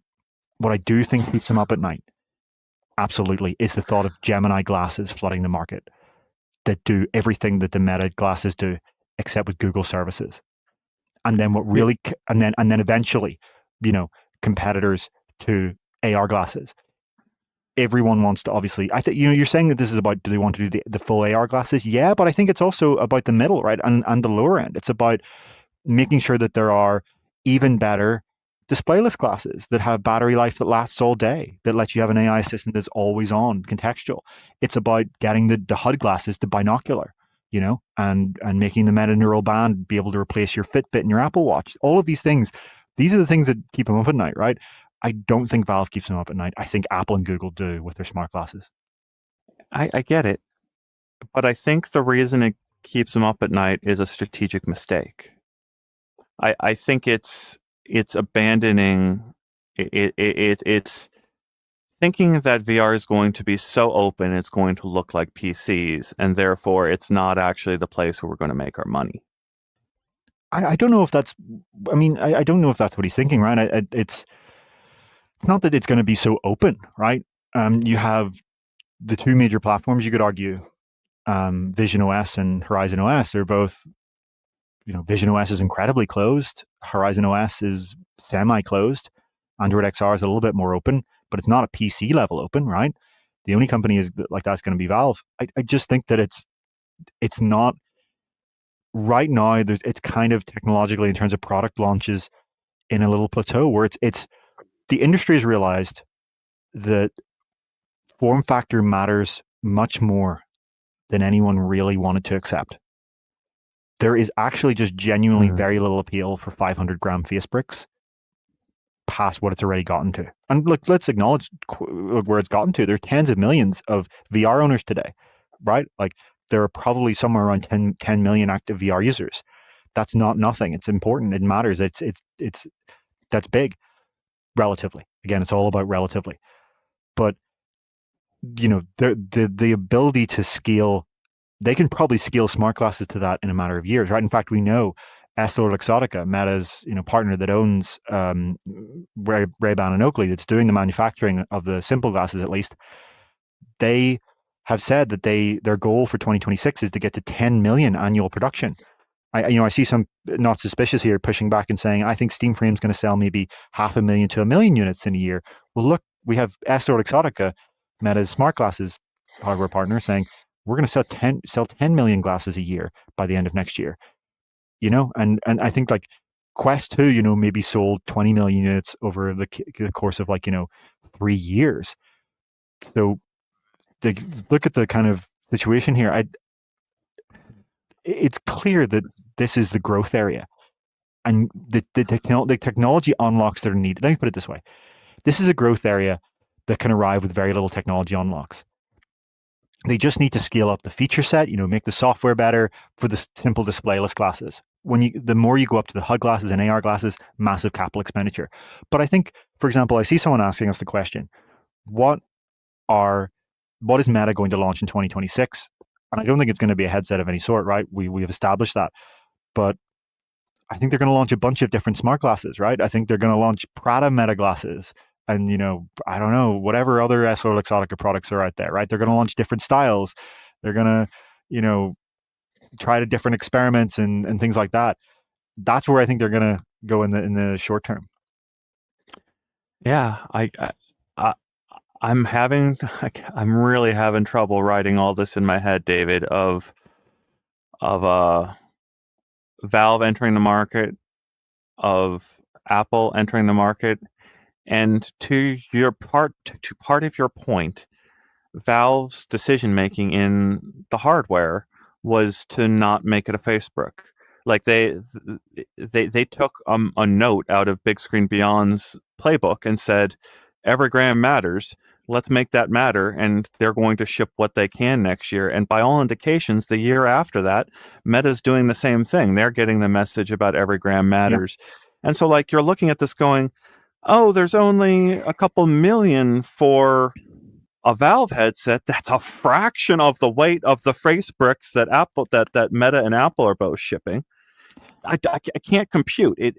What computes for what makes sense for me is someone is making a wrong estimate about the market opportunity ahead for something. So Steam Frame is the classic side grid. It's one step forward and two steps back for the mass market use case, right? Yes, it is amazing ergonomics. I talked about this. but it's not a direct competitor for these spatial computers. It doesn't have color pass-through. It doesn't have hand tracking. Like, I think sometimes, I think you forget that Steam Frame doesn't have hand tracking. So yes, it I has eye do, tracking. and Yeah, neither did, well, sorry, you had to. neither did Quest at launch either. Sure, but that was 6 years ago, and they followed it up within 6 months with a software update that did it, right? And And the headset isn't out yet. sure, of course, yes. But I'm saying if you look at the market today, right, you can't say, oh, well, 6 years ago, Meta didn't have this feature. I'm saying if you look at the whole package of what's being offered, what matters is what the competition offers. Nobody had hand tracking when Quest didn't have hand tracking. Today, everyone does except for Valve, right? The point I'm trying to make here is if the use cases where these thinner and lighter headsets start to make sense and start to really appeal on a mass market scale beyond just gaming is for these virtual screens. And you want to be able to talk about sitting on the plane. People want to see their environment in high quality color pass through. I keep saying color pass through. Steam Frame doesn't have even high resolution pass through. It's Quest 2 pass through. We both used it. It's Quest 2's pass through. That's what you're getting in Steam Frame. I want to make that crystal clear. Like, again, I used it for a short time. My experience was it felt maybe just a tiny bit better than Quest 2, but very broadly similar to Quest 2. It's not designed to be used. So I'm saying, look, and another thing, it has one eye tracking camera per eye. So it actually can't do the extreme precision eye tracking that Apple Vision Pro and Galaxy XR can do with 2 eye tracking cameras per eye. So even when you do add the hand pinch, right? If you do, you can't get that same level of gaze and pinch. And the cameras in Steam Frame are not pointing downwards. They're Quest 2 style pointing outwards, designed for track controllers. So you can't have your hand down at your, on your leg and do these gaze and pinch ideas. It's not a spatial computer, and that's fine. I'm not critical.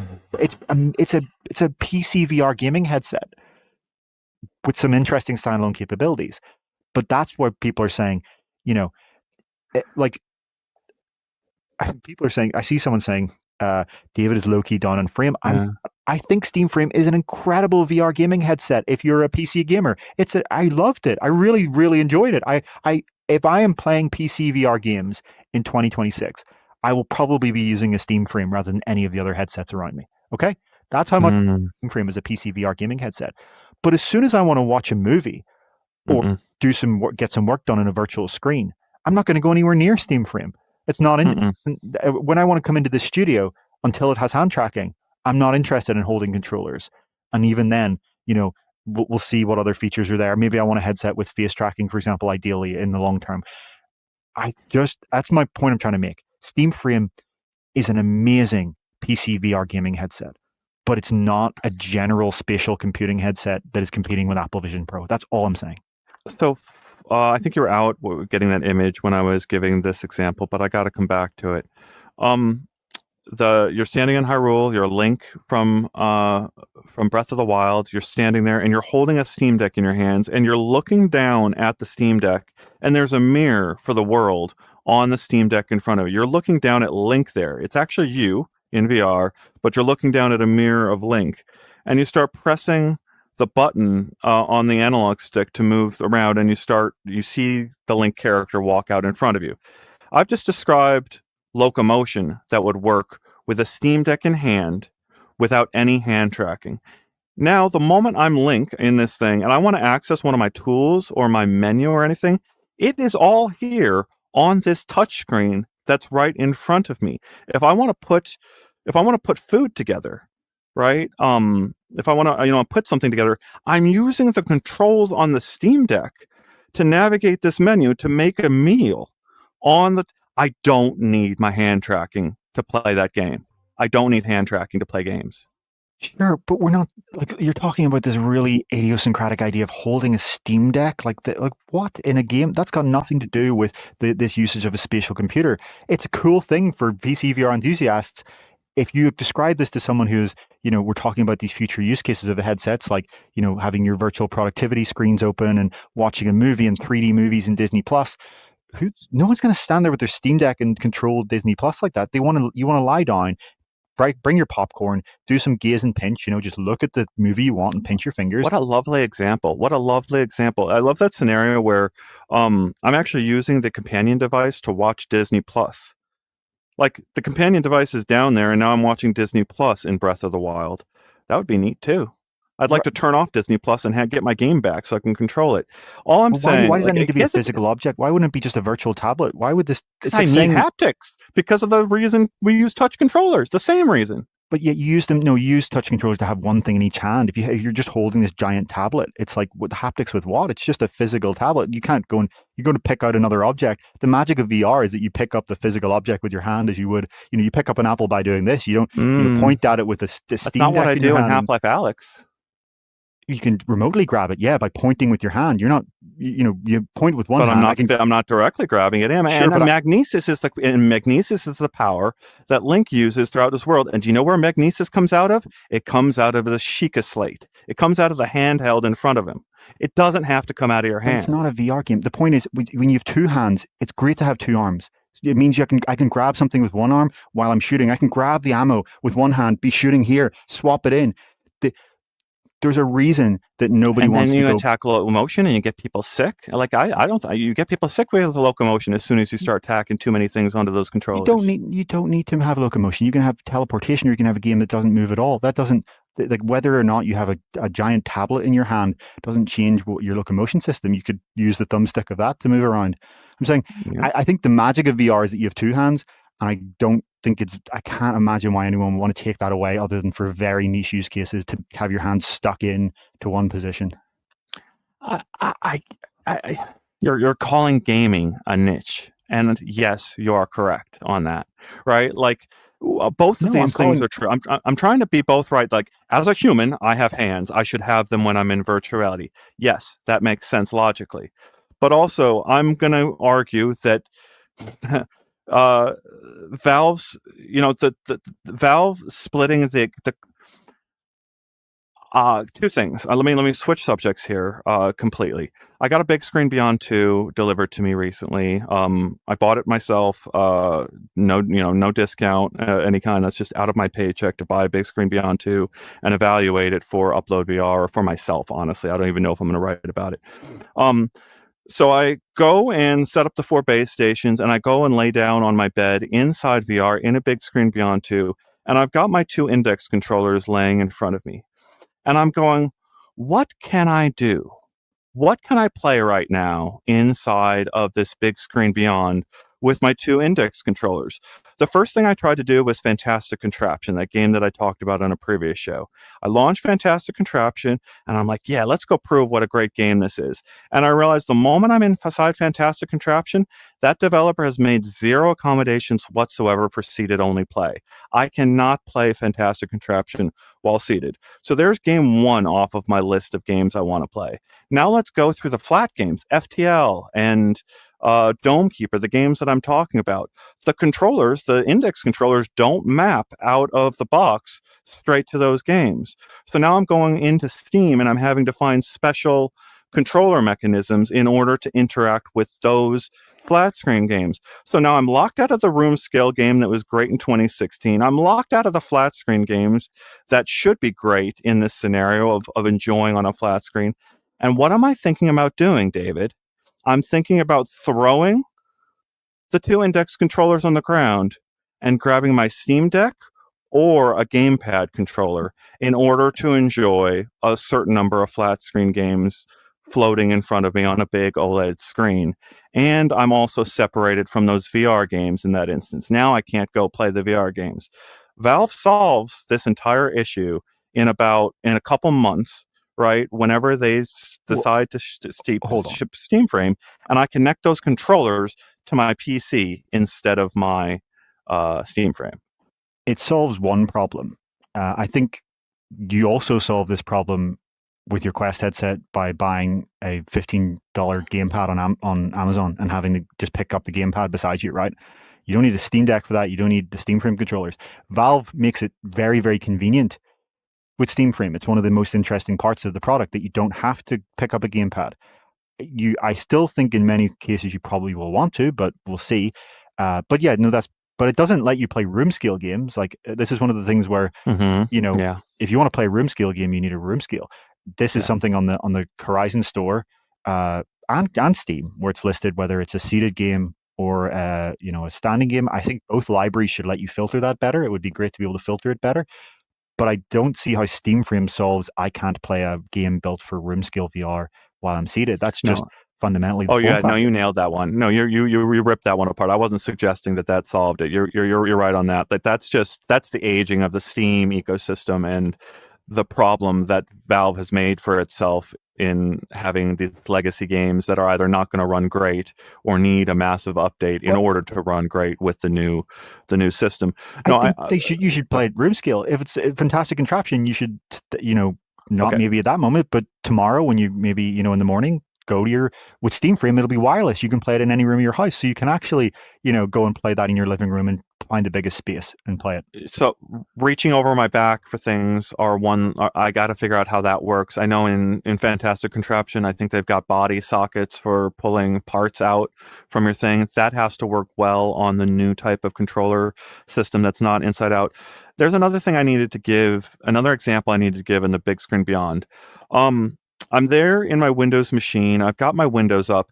The PC over there is connected to two displays. One is an ultra wide and one is a flat. I've made my room. I've told it where the boundaries of my space is. I've gone around there, but now I'm just looking at the compositing layer of Steam. I'm not even looking at Steam VR Home, and I'm looking down at the box of my floor. And that's all I've got to know where the physical room is this box on the floor.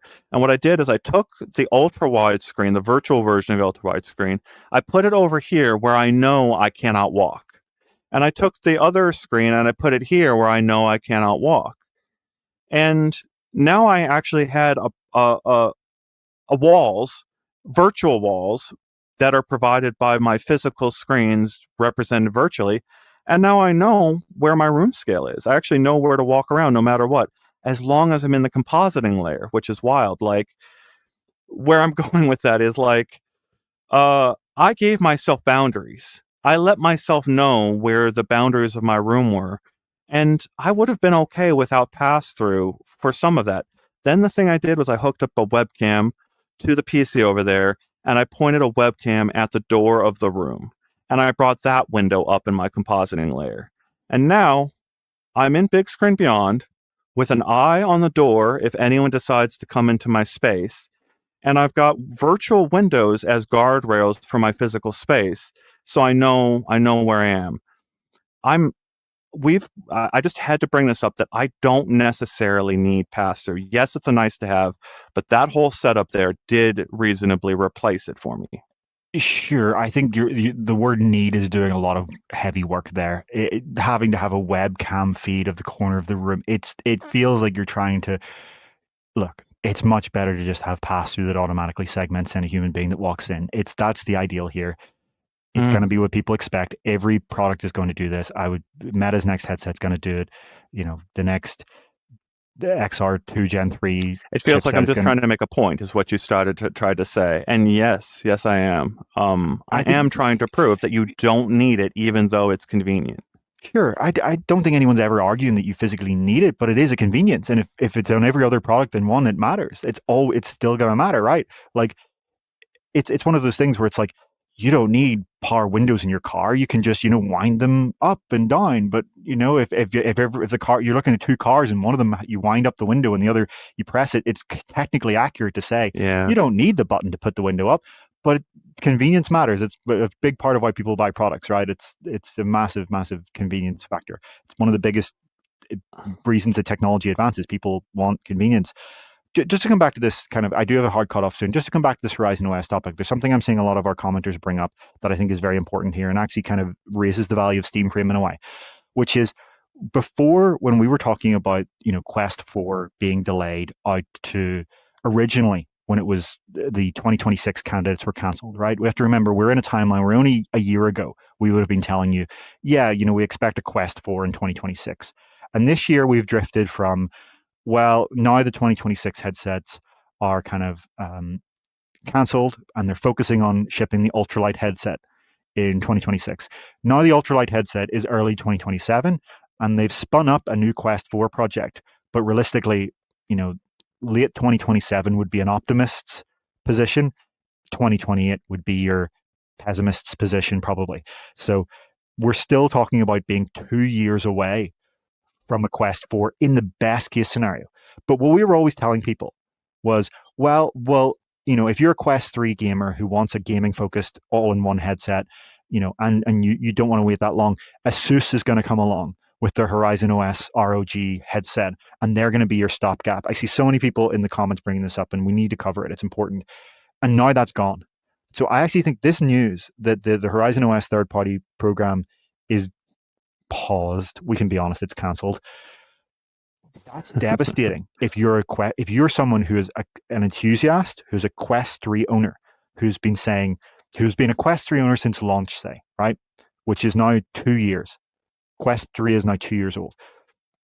Again, for some people, especially when we're coming back to this price sensitivity thing, 2 years is nothing, right? Normal consoles like your PlayStation and your Nintendo Switch, they last like 7 years or whatever, right? So, that's one thing. But VR is advancing very, very quickly. There's still a lot of low-hanging fruit. I think there is an appetite for Quest gamers who are on a Quest 3 to say, I was actually hoping, for an upgrade next year or the year after. The idea that if you buy a Quest 3 at launch, it might now be 4 or 5 years until you see a direct successor, as in not an ultralight headset with an open periphery that, we're talking about like, Meta's next headset, the 2027 one. We're talking about roughly this form factor, roughly. I'm going to keep using the word roughly. It's not, it's with a tethered compute puck. If you want an all-in-one immersive headset, this is going to be probably lower field of view than Quest 2 and 3. Maybe by like a couple of degrees, but it probably will be not as wide, just roughly. If you want more, right, you want wider field of view, you want higher resolution, and you want all-in-one, you want, Quest 3, but the next step, right? Quest 2 to Quest 3, you want that next leap.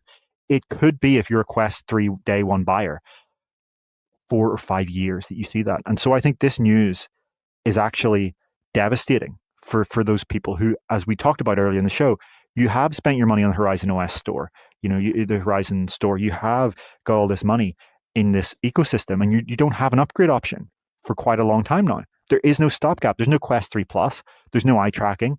There's nothing. You'll get this thing. Again, this is for anyone that missed this is a Chinese headset that is just a rough idea. Please don't take the image too seriously.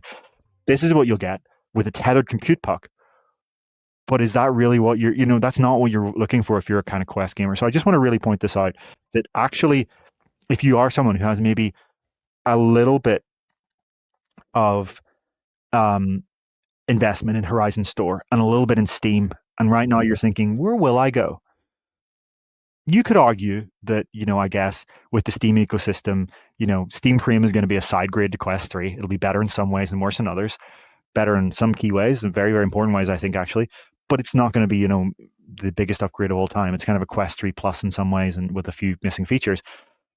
There's an argument the other way, of course, but there may, within the Steam VR ecosystem, there may be other kind of headsets there. I think let's just bring this all together. If you are the kind of bread and butter standalone VR Quest 3 gamer, this Horizon OS news is devastating. And I know that there were a lot of our enthusiast audience who were eagerly awaiting the Horizon OS headset from Asus ROG in particular, because, to be clear, it was confirmed on the record that was going to be a performance gaming headset. It was going to be gaming focused. I'm having a hard time not seeing Valve entering the market as taking Quest away from Meta. Every one of the Quest games that has been on Quest over the last 5 years,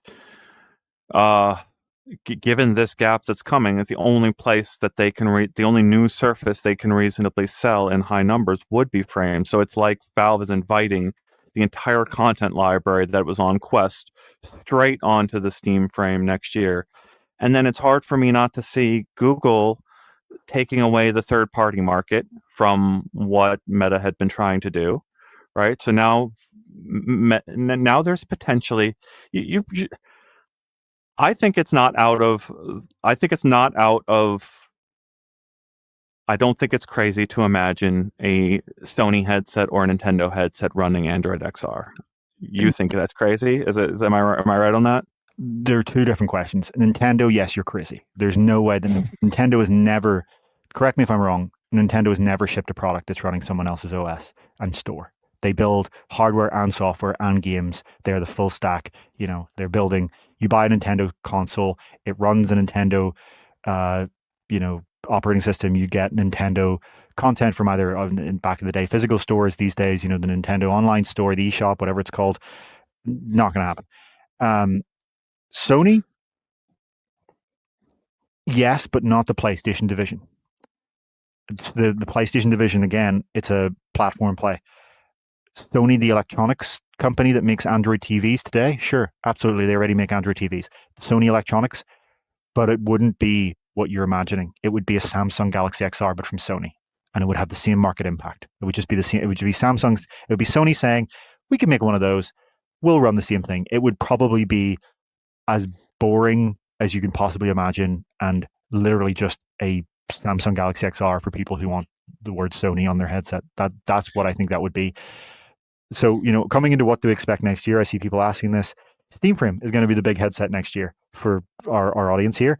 Xreal's Project Aura is interesting, but it's not, the game that you're going to be playing VR games on. It's not what you're going to play, Half-Life Alyx on or anything like that. It's not even going to be that. The one thing I want to push back on of the, Steam Frame will eat Quest. I think there will still be this massive price difference that matters. I think we have to come back to the point that for a lot of people, for these kind of products, look at the reaction of the mainstream gaming audience when they're talking about the rumored Steam Machine price, right? Look at that mainstream discussion and then realize where we are in a bubble in terms of pricing. There are people saying, I'm really excited if Steam Machine is going to be $300, $400, $500. And we're talking about the Steam Machine, the box here. And in reality, let's be honest, it's going to be, $700 at the absolute minimum, likely $800 to $1,000, right? So once you start talking about, it is extremely unlikely that given this set of parameters, a product of Steam Frame's expected pricing is going to eat a product of Quest's pricing. Now, again, we don't know what Steam Frame's priced at. My assessment here dramatically changes based on where it lands. Every $100 matters. It matters more than you can possibly imagine. The market completely exponentially decreases with every $100 you add, and that's just the reality, right? You can shake your head all you want, but it's the reality. The more every $100 it goes away. The only company that has ever been able to successfully sell high-priced consumer electronics at mass market scale is Apple. No, like Samsung kind of does it, but if you actually look at what Samsung really sells, and like a huge amount of their sales, it's budget stuff. It's not the Samsung Galaxy S series. It's the Samsung Galaxy A series and M series that they sell all around the world. In terms of the only company that is be able to make a mass market high-end laptop is Apple. There's the MacBook Pro, and then there's everything else. The Windows laptops that sell are $300 to $500 at scale. The MacBook, Apple is the only company in history that has pulled off this, and they have the most unique ability to do branding and fashion and ecosystem lock-in on a way that no one else can possibly do. That's all I'm pointing out here. Oh, there's a lot to think about there. The exclusive as well. Sorry, just to say, you said about all the games. Whether you care about these is going to be different. I think in the mass market it does matter. People, the same type of people who are interested in the likes of Batman Arkham Shadow, Asgard's Wrath 2, Deadpool VR. That does come into consideration when a headset's half the price and has those sort of games. If you're a standalone only gamer, if you're a PC gamer, that comes a lot less relevant. But if you're a standalone only gamer and to eat the Quest market, you can't rely on people with gaming PCs. You have to also be a better standalone headset. There are so many things to respond to. Next year, Steam is going to have 3 surfaces in my home. I'm going to have a Steam Deck that's staring at me a lot whenever I don't want to be in VR. And then when I go into VR, I'm going to have 2 destinations that I can go at any time. There's the destination inside my headset that I can go. And then there's the destination inside my Steam machine over there. I'm going to be able to switch between them as well as bring my Steam Deck, this third thing. And all I'm seeing is Steam everywhere. I'm seeing Steam in every way, shape, and form. And I'm seeing something that destroys Quest and Nintendo Switch. And at the same time, I'm going to buy the other things for the exclusives, right? Like I'm still going and getting Pokemon because it's an exclusive on the Switch. But that doesn't mean I'm not going to also enjoy, Red Dead Redemption 2 and things like that on a giant virtual screen. And then sometimes I'm going to go into VR. And David, the theme of so much of what I've been trying to say here is Meta had a different plan in mind. They're clearly not pursuing that plan. And my question is, did that plan change because competitors entered the market? And if it did change because competitors entered the market, how crummy was your plan if a competitor entering the market changes it like this? I keep telling you, it's the opposite. It's that the competitors arrived and they were paper tigers. They were, windmills. They weren't dragons at all. They like you're talking about this And idea that's of your what I'm Steam. trying to write. I can't Sure. get that in my head. I can't That's the process reality. it. It's look, I think you're confusing two things here. I'm trying to understand I love your idea of the Steam universe. I really do, of having your Steam frame and your Steam Deck and your Steam machine. Amazing products that'll work together. But are you talking about your personal opinion or what you think the market's going to do? And answer the question, if it's what you think the market's going to do, why, since the Steam Deck is launched, has Nintendo Switch sold 100 million units? Someone can correct me if I'm wrong, but it's in the rough order of magnitude. And Steam Frame has sold, 5 million units. And Steam Deck has sold 5 million units. Why, if what you're saying is true, is that the case? What's missing from, I totally get your opinion of what you want personally. But again, we had this discussion the other day, opinion versus analysis. When you talk about your Steam universe, is it opinion or analysis? Yeah, it's fascinating, right? My Steam Deck right now contains about, let me think about this. I don't know, 2 gigabytes, 3 gigabytes on a flash, on an SD card of videos that I've put on it. Videos that I can watch at any time. I'm using, and I added a VLC to the core machine, and I just go to VLC, I hit play, and I'm watching a few movies on my Steam Deck. The Nintendo Switch over there doesn't even have Netflix. I'm going to go game if I go use the Nintendo Switch. That's a very smart call. But I'm going to compute if I'm going to use the Steam Deck.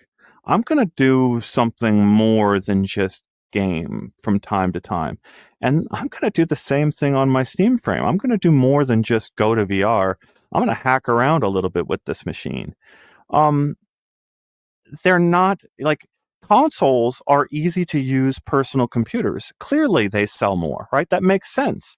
Quest is a consoleized VR headset. It's sold a bunch. I wouldn't say they're not easy to use personal computers, though. Depends how you define it, but they're single-use devices. They're gaming machines. They're machines that let you go from zero to gaming with the least headache and the less time possible for the lowest price possible. That's what they are. They are something you plug into your TV or in a handheld case you have in your backpack. You take it out and you play the game, and there's no BS, and that's it.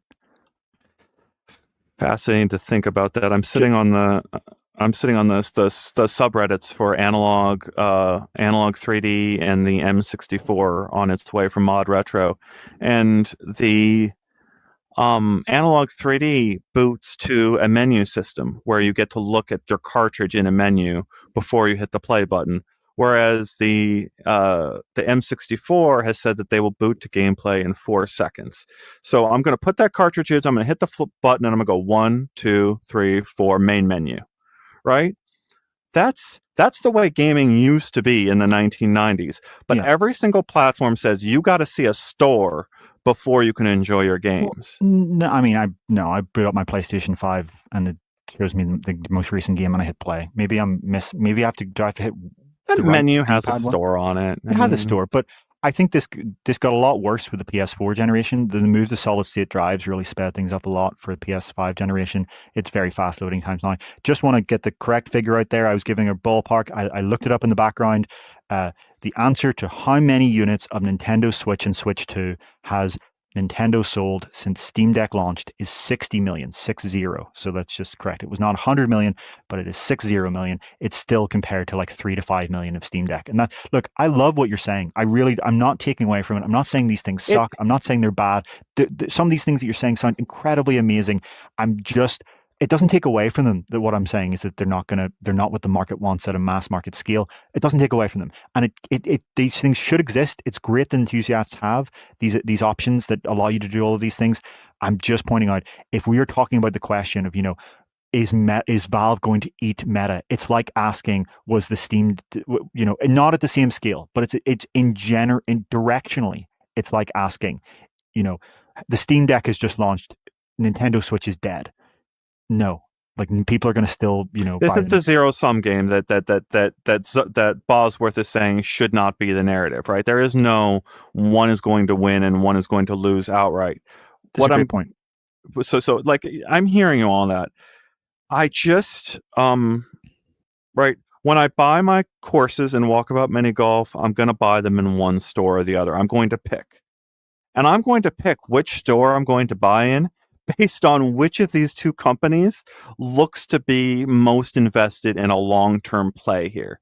Which one I think is going to be around on my deathbed, right? So that I can still play Walkabout Mini Golf, leaning over the side of my deathbed.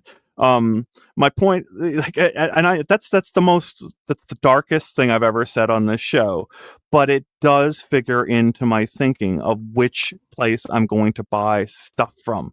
And I am not the only person out there going, am I going to be buying Quest games next year, or am I going to switch to the subscription program so that I don't have to keep investing in that? And now I'm going to start buying my games on Steam. Like, as much as you're right about the number that are going to sell and the placement in the market, people have invested thousands of dollars in their Steam library, and Valve is saying, we want you to do that for another 20 years.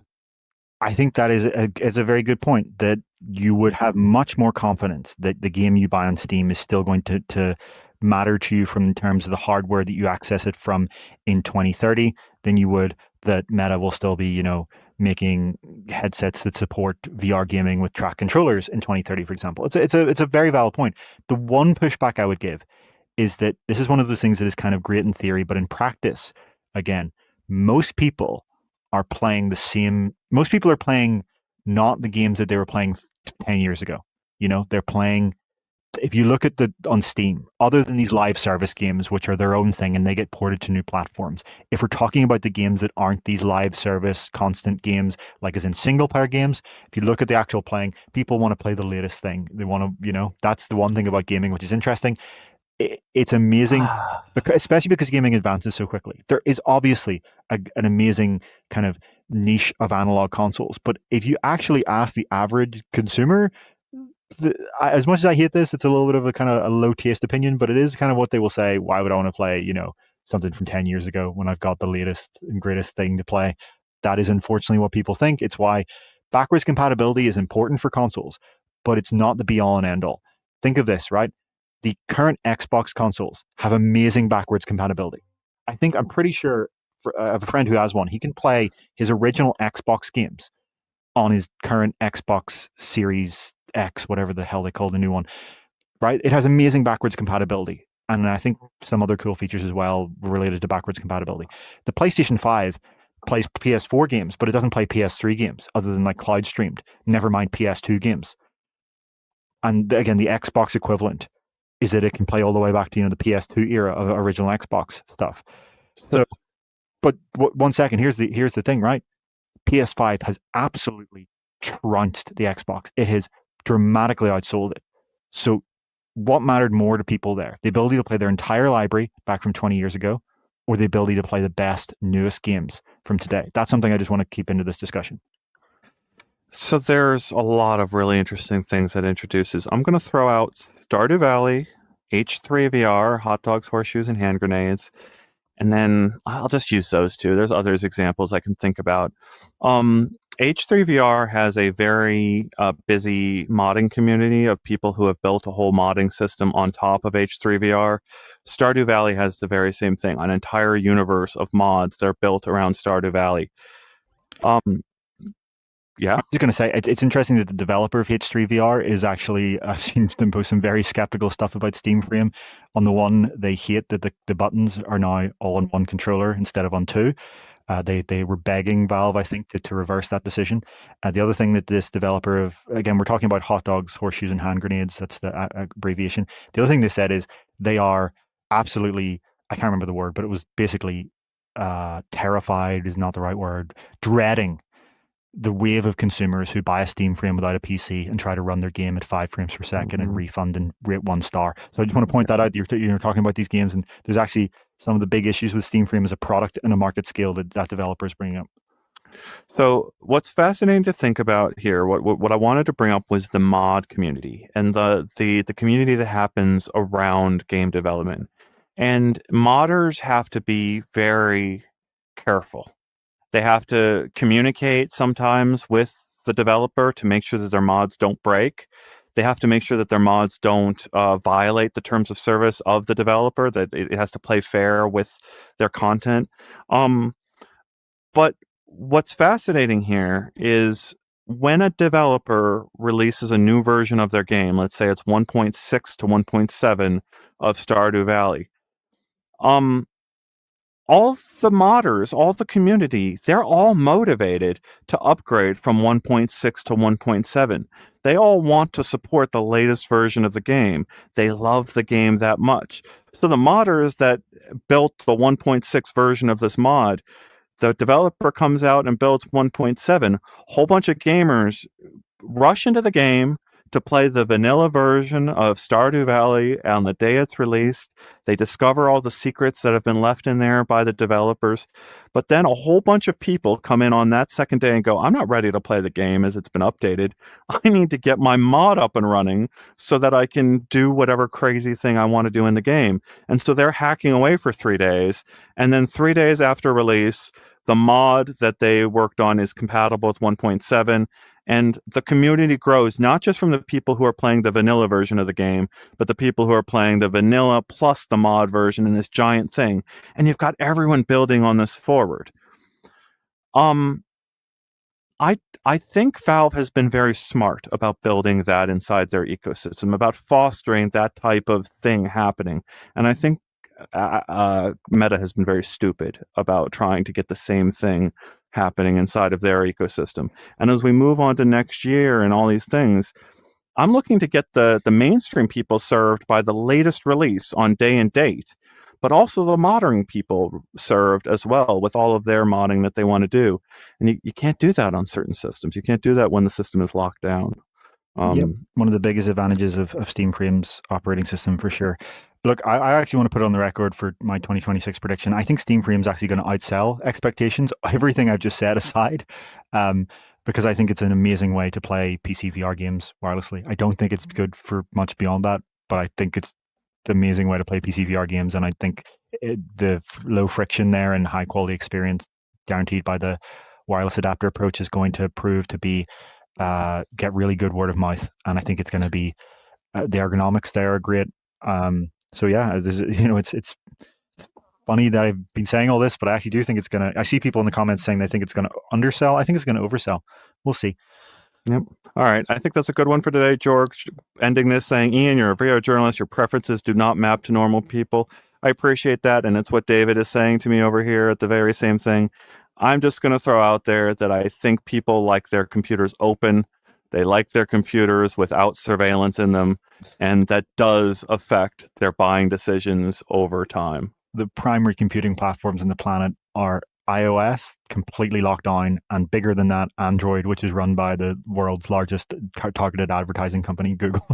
and I will be hiding in my Linux. I will be building air-gapped universes away from the platforms as many times as I can, and maybe I'm alone in that, but I think some people will be seeking shelter with me in our little bubble universes. I don't think you're alone at all, and I'm very glad that we're not only limited to those options. All right, yeah. Linux bunker, so much, yes, everyone. Linux bunker. We'll see you. Find your Linux bunker. Start building it now. Thanks so much, everyone. We'll see you in the new year. Maybe actually we'll have one before then. I can't remember what the calendar looks like for the week after, but yes, we'll see you in the future. And thank you. Thank you. Let me just end this here. Thank you, David, for all your incredible work. Thank you to Henry Stockdale for your incredible work. We'll be missing you, and we will be back in the new year. David and I are exhausted, but we're excited for 2026, I would think. So thank you for all your incredible work, David. And thank you to Ian for your incredible work as well. Thank you so much. And thank you to all our audience for being here with us.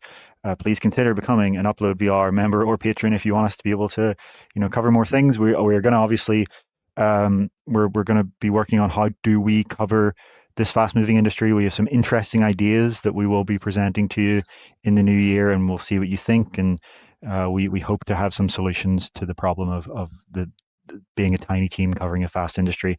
Happy holidays, Merry Christmas, whatever you happen to celebrate. Have a great time. Hope everything goes well for everyone. And yes, really hope that we're all tuning into the show next year to cover, the build up to Steam Frame, the launch of Steam Frame. We can't wait. It's going to be great. We're going to have so many good shows.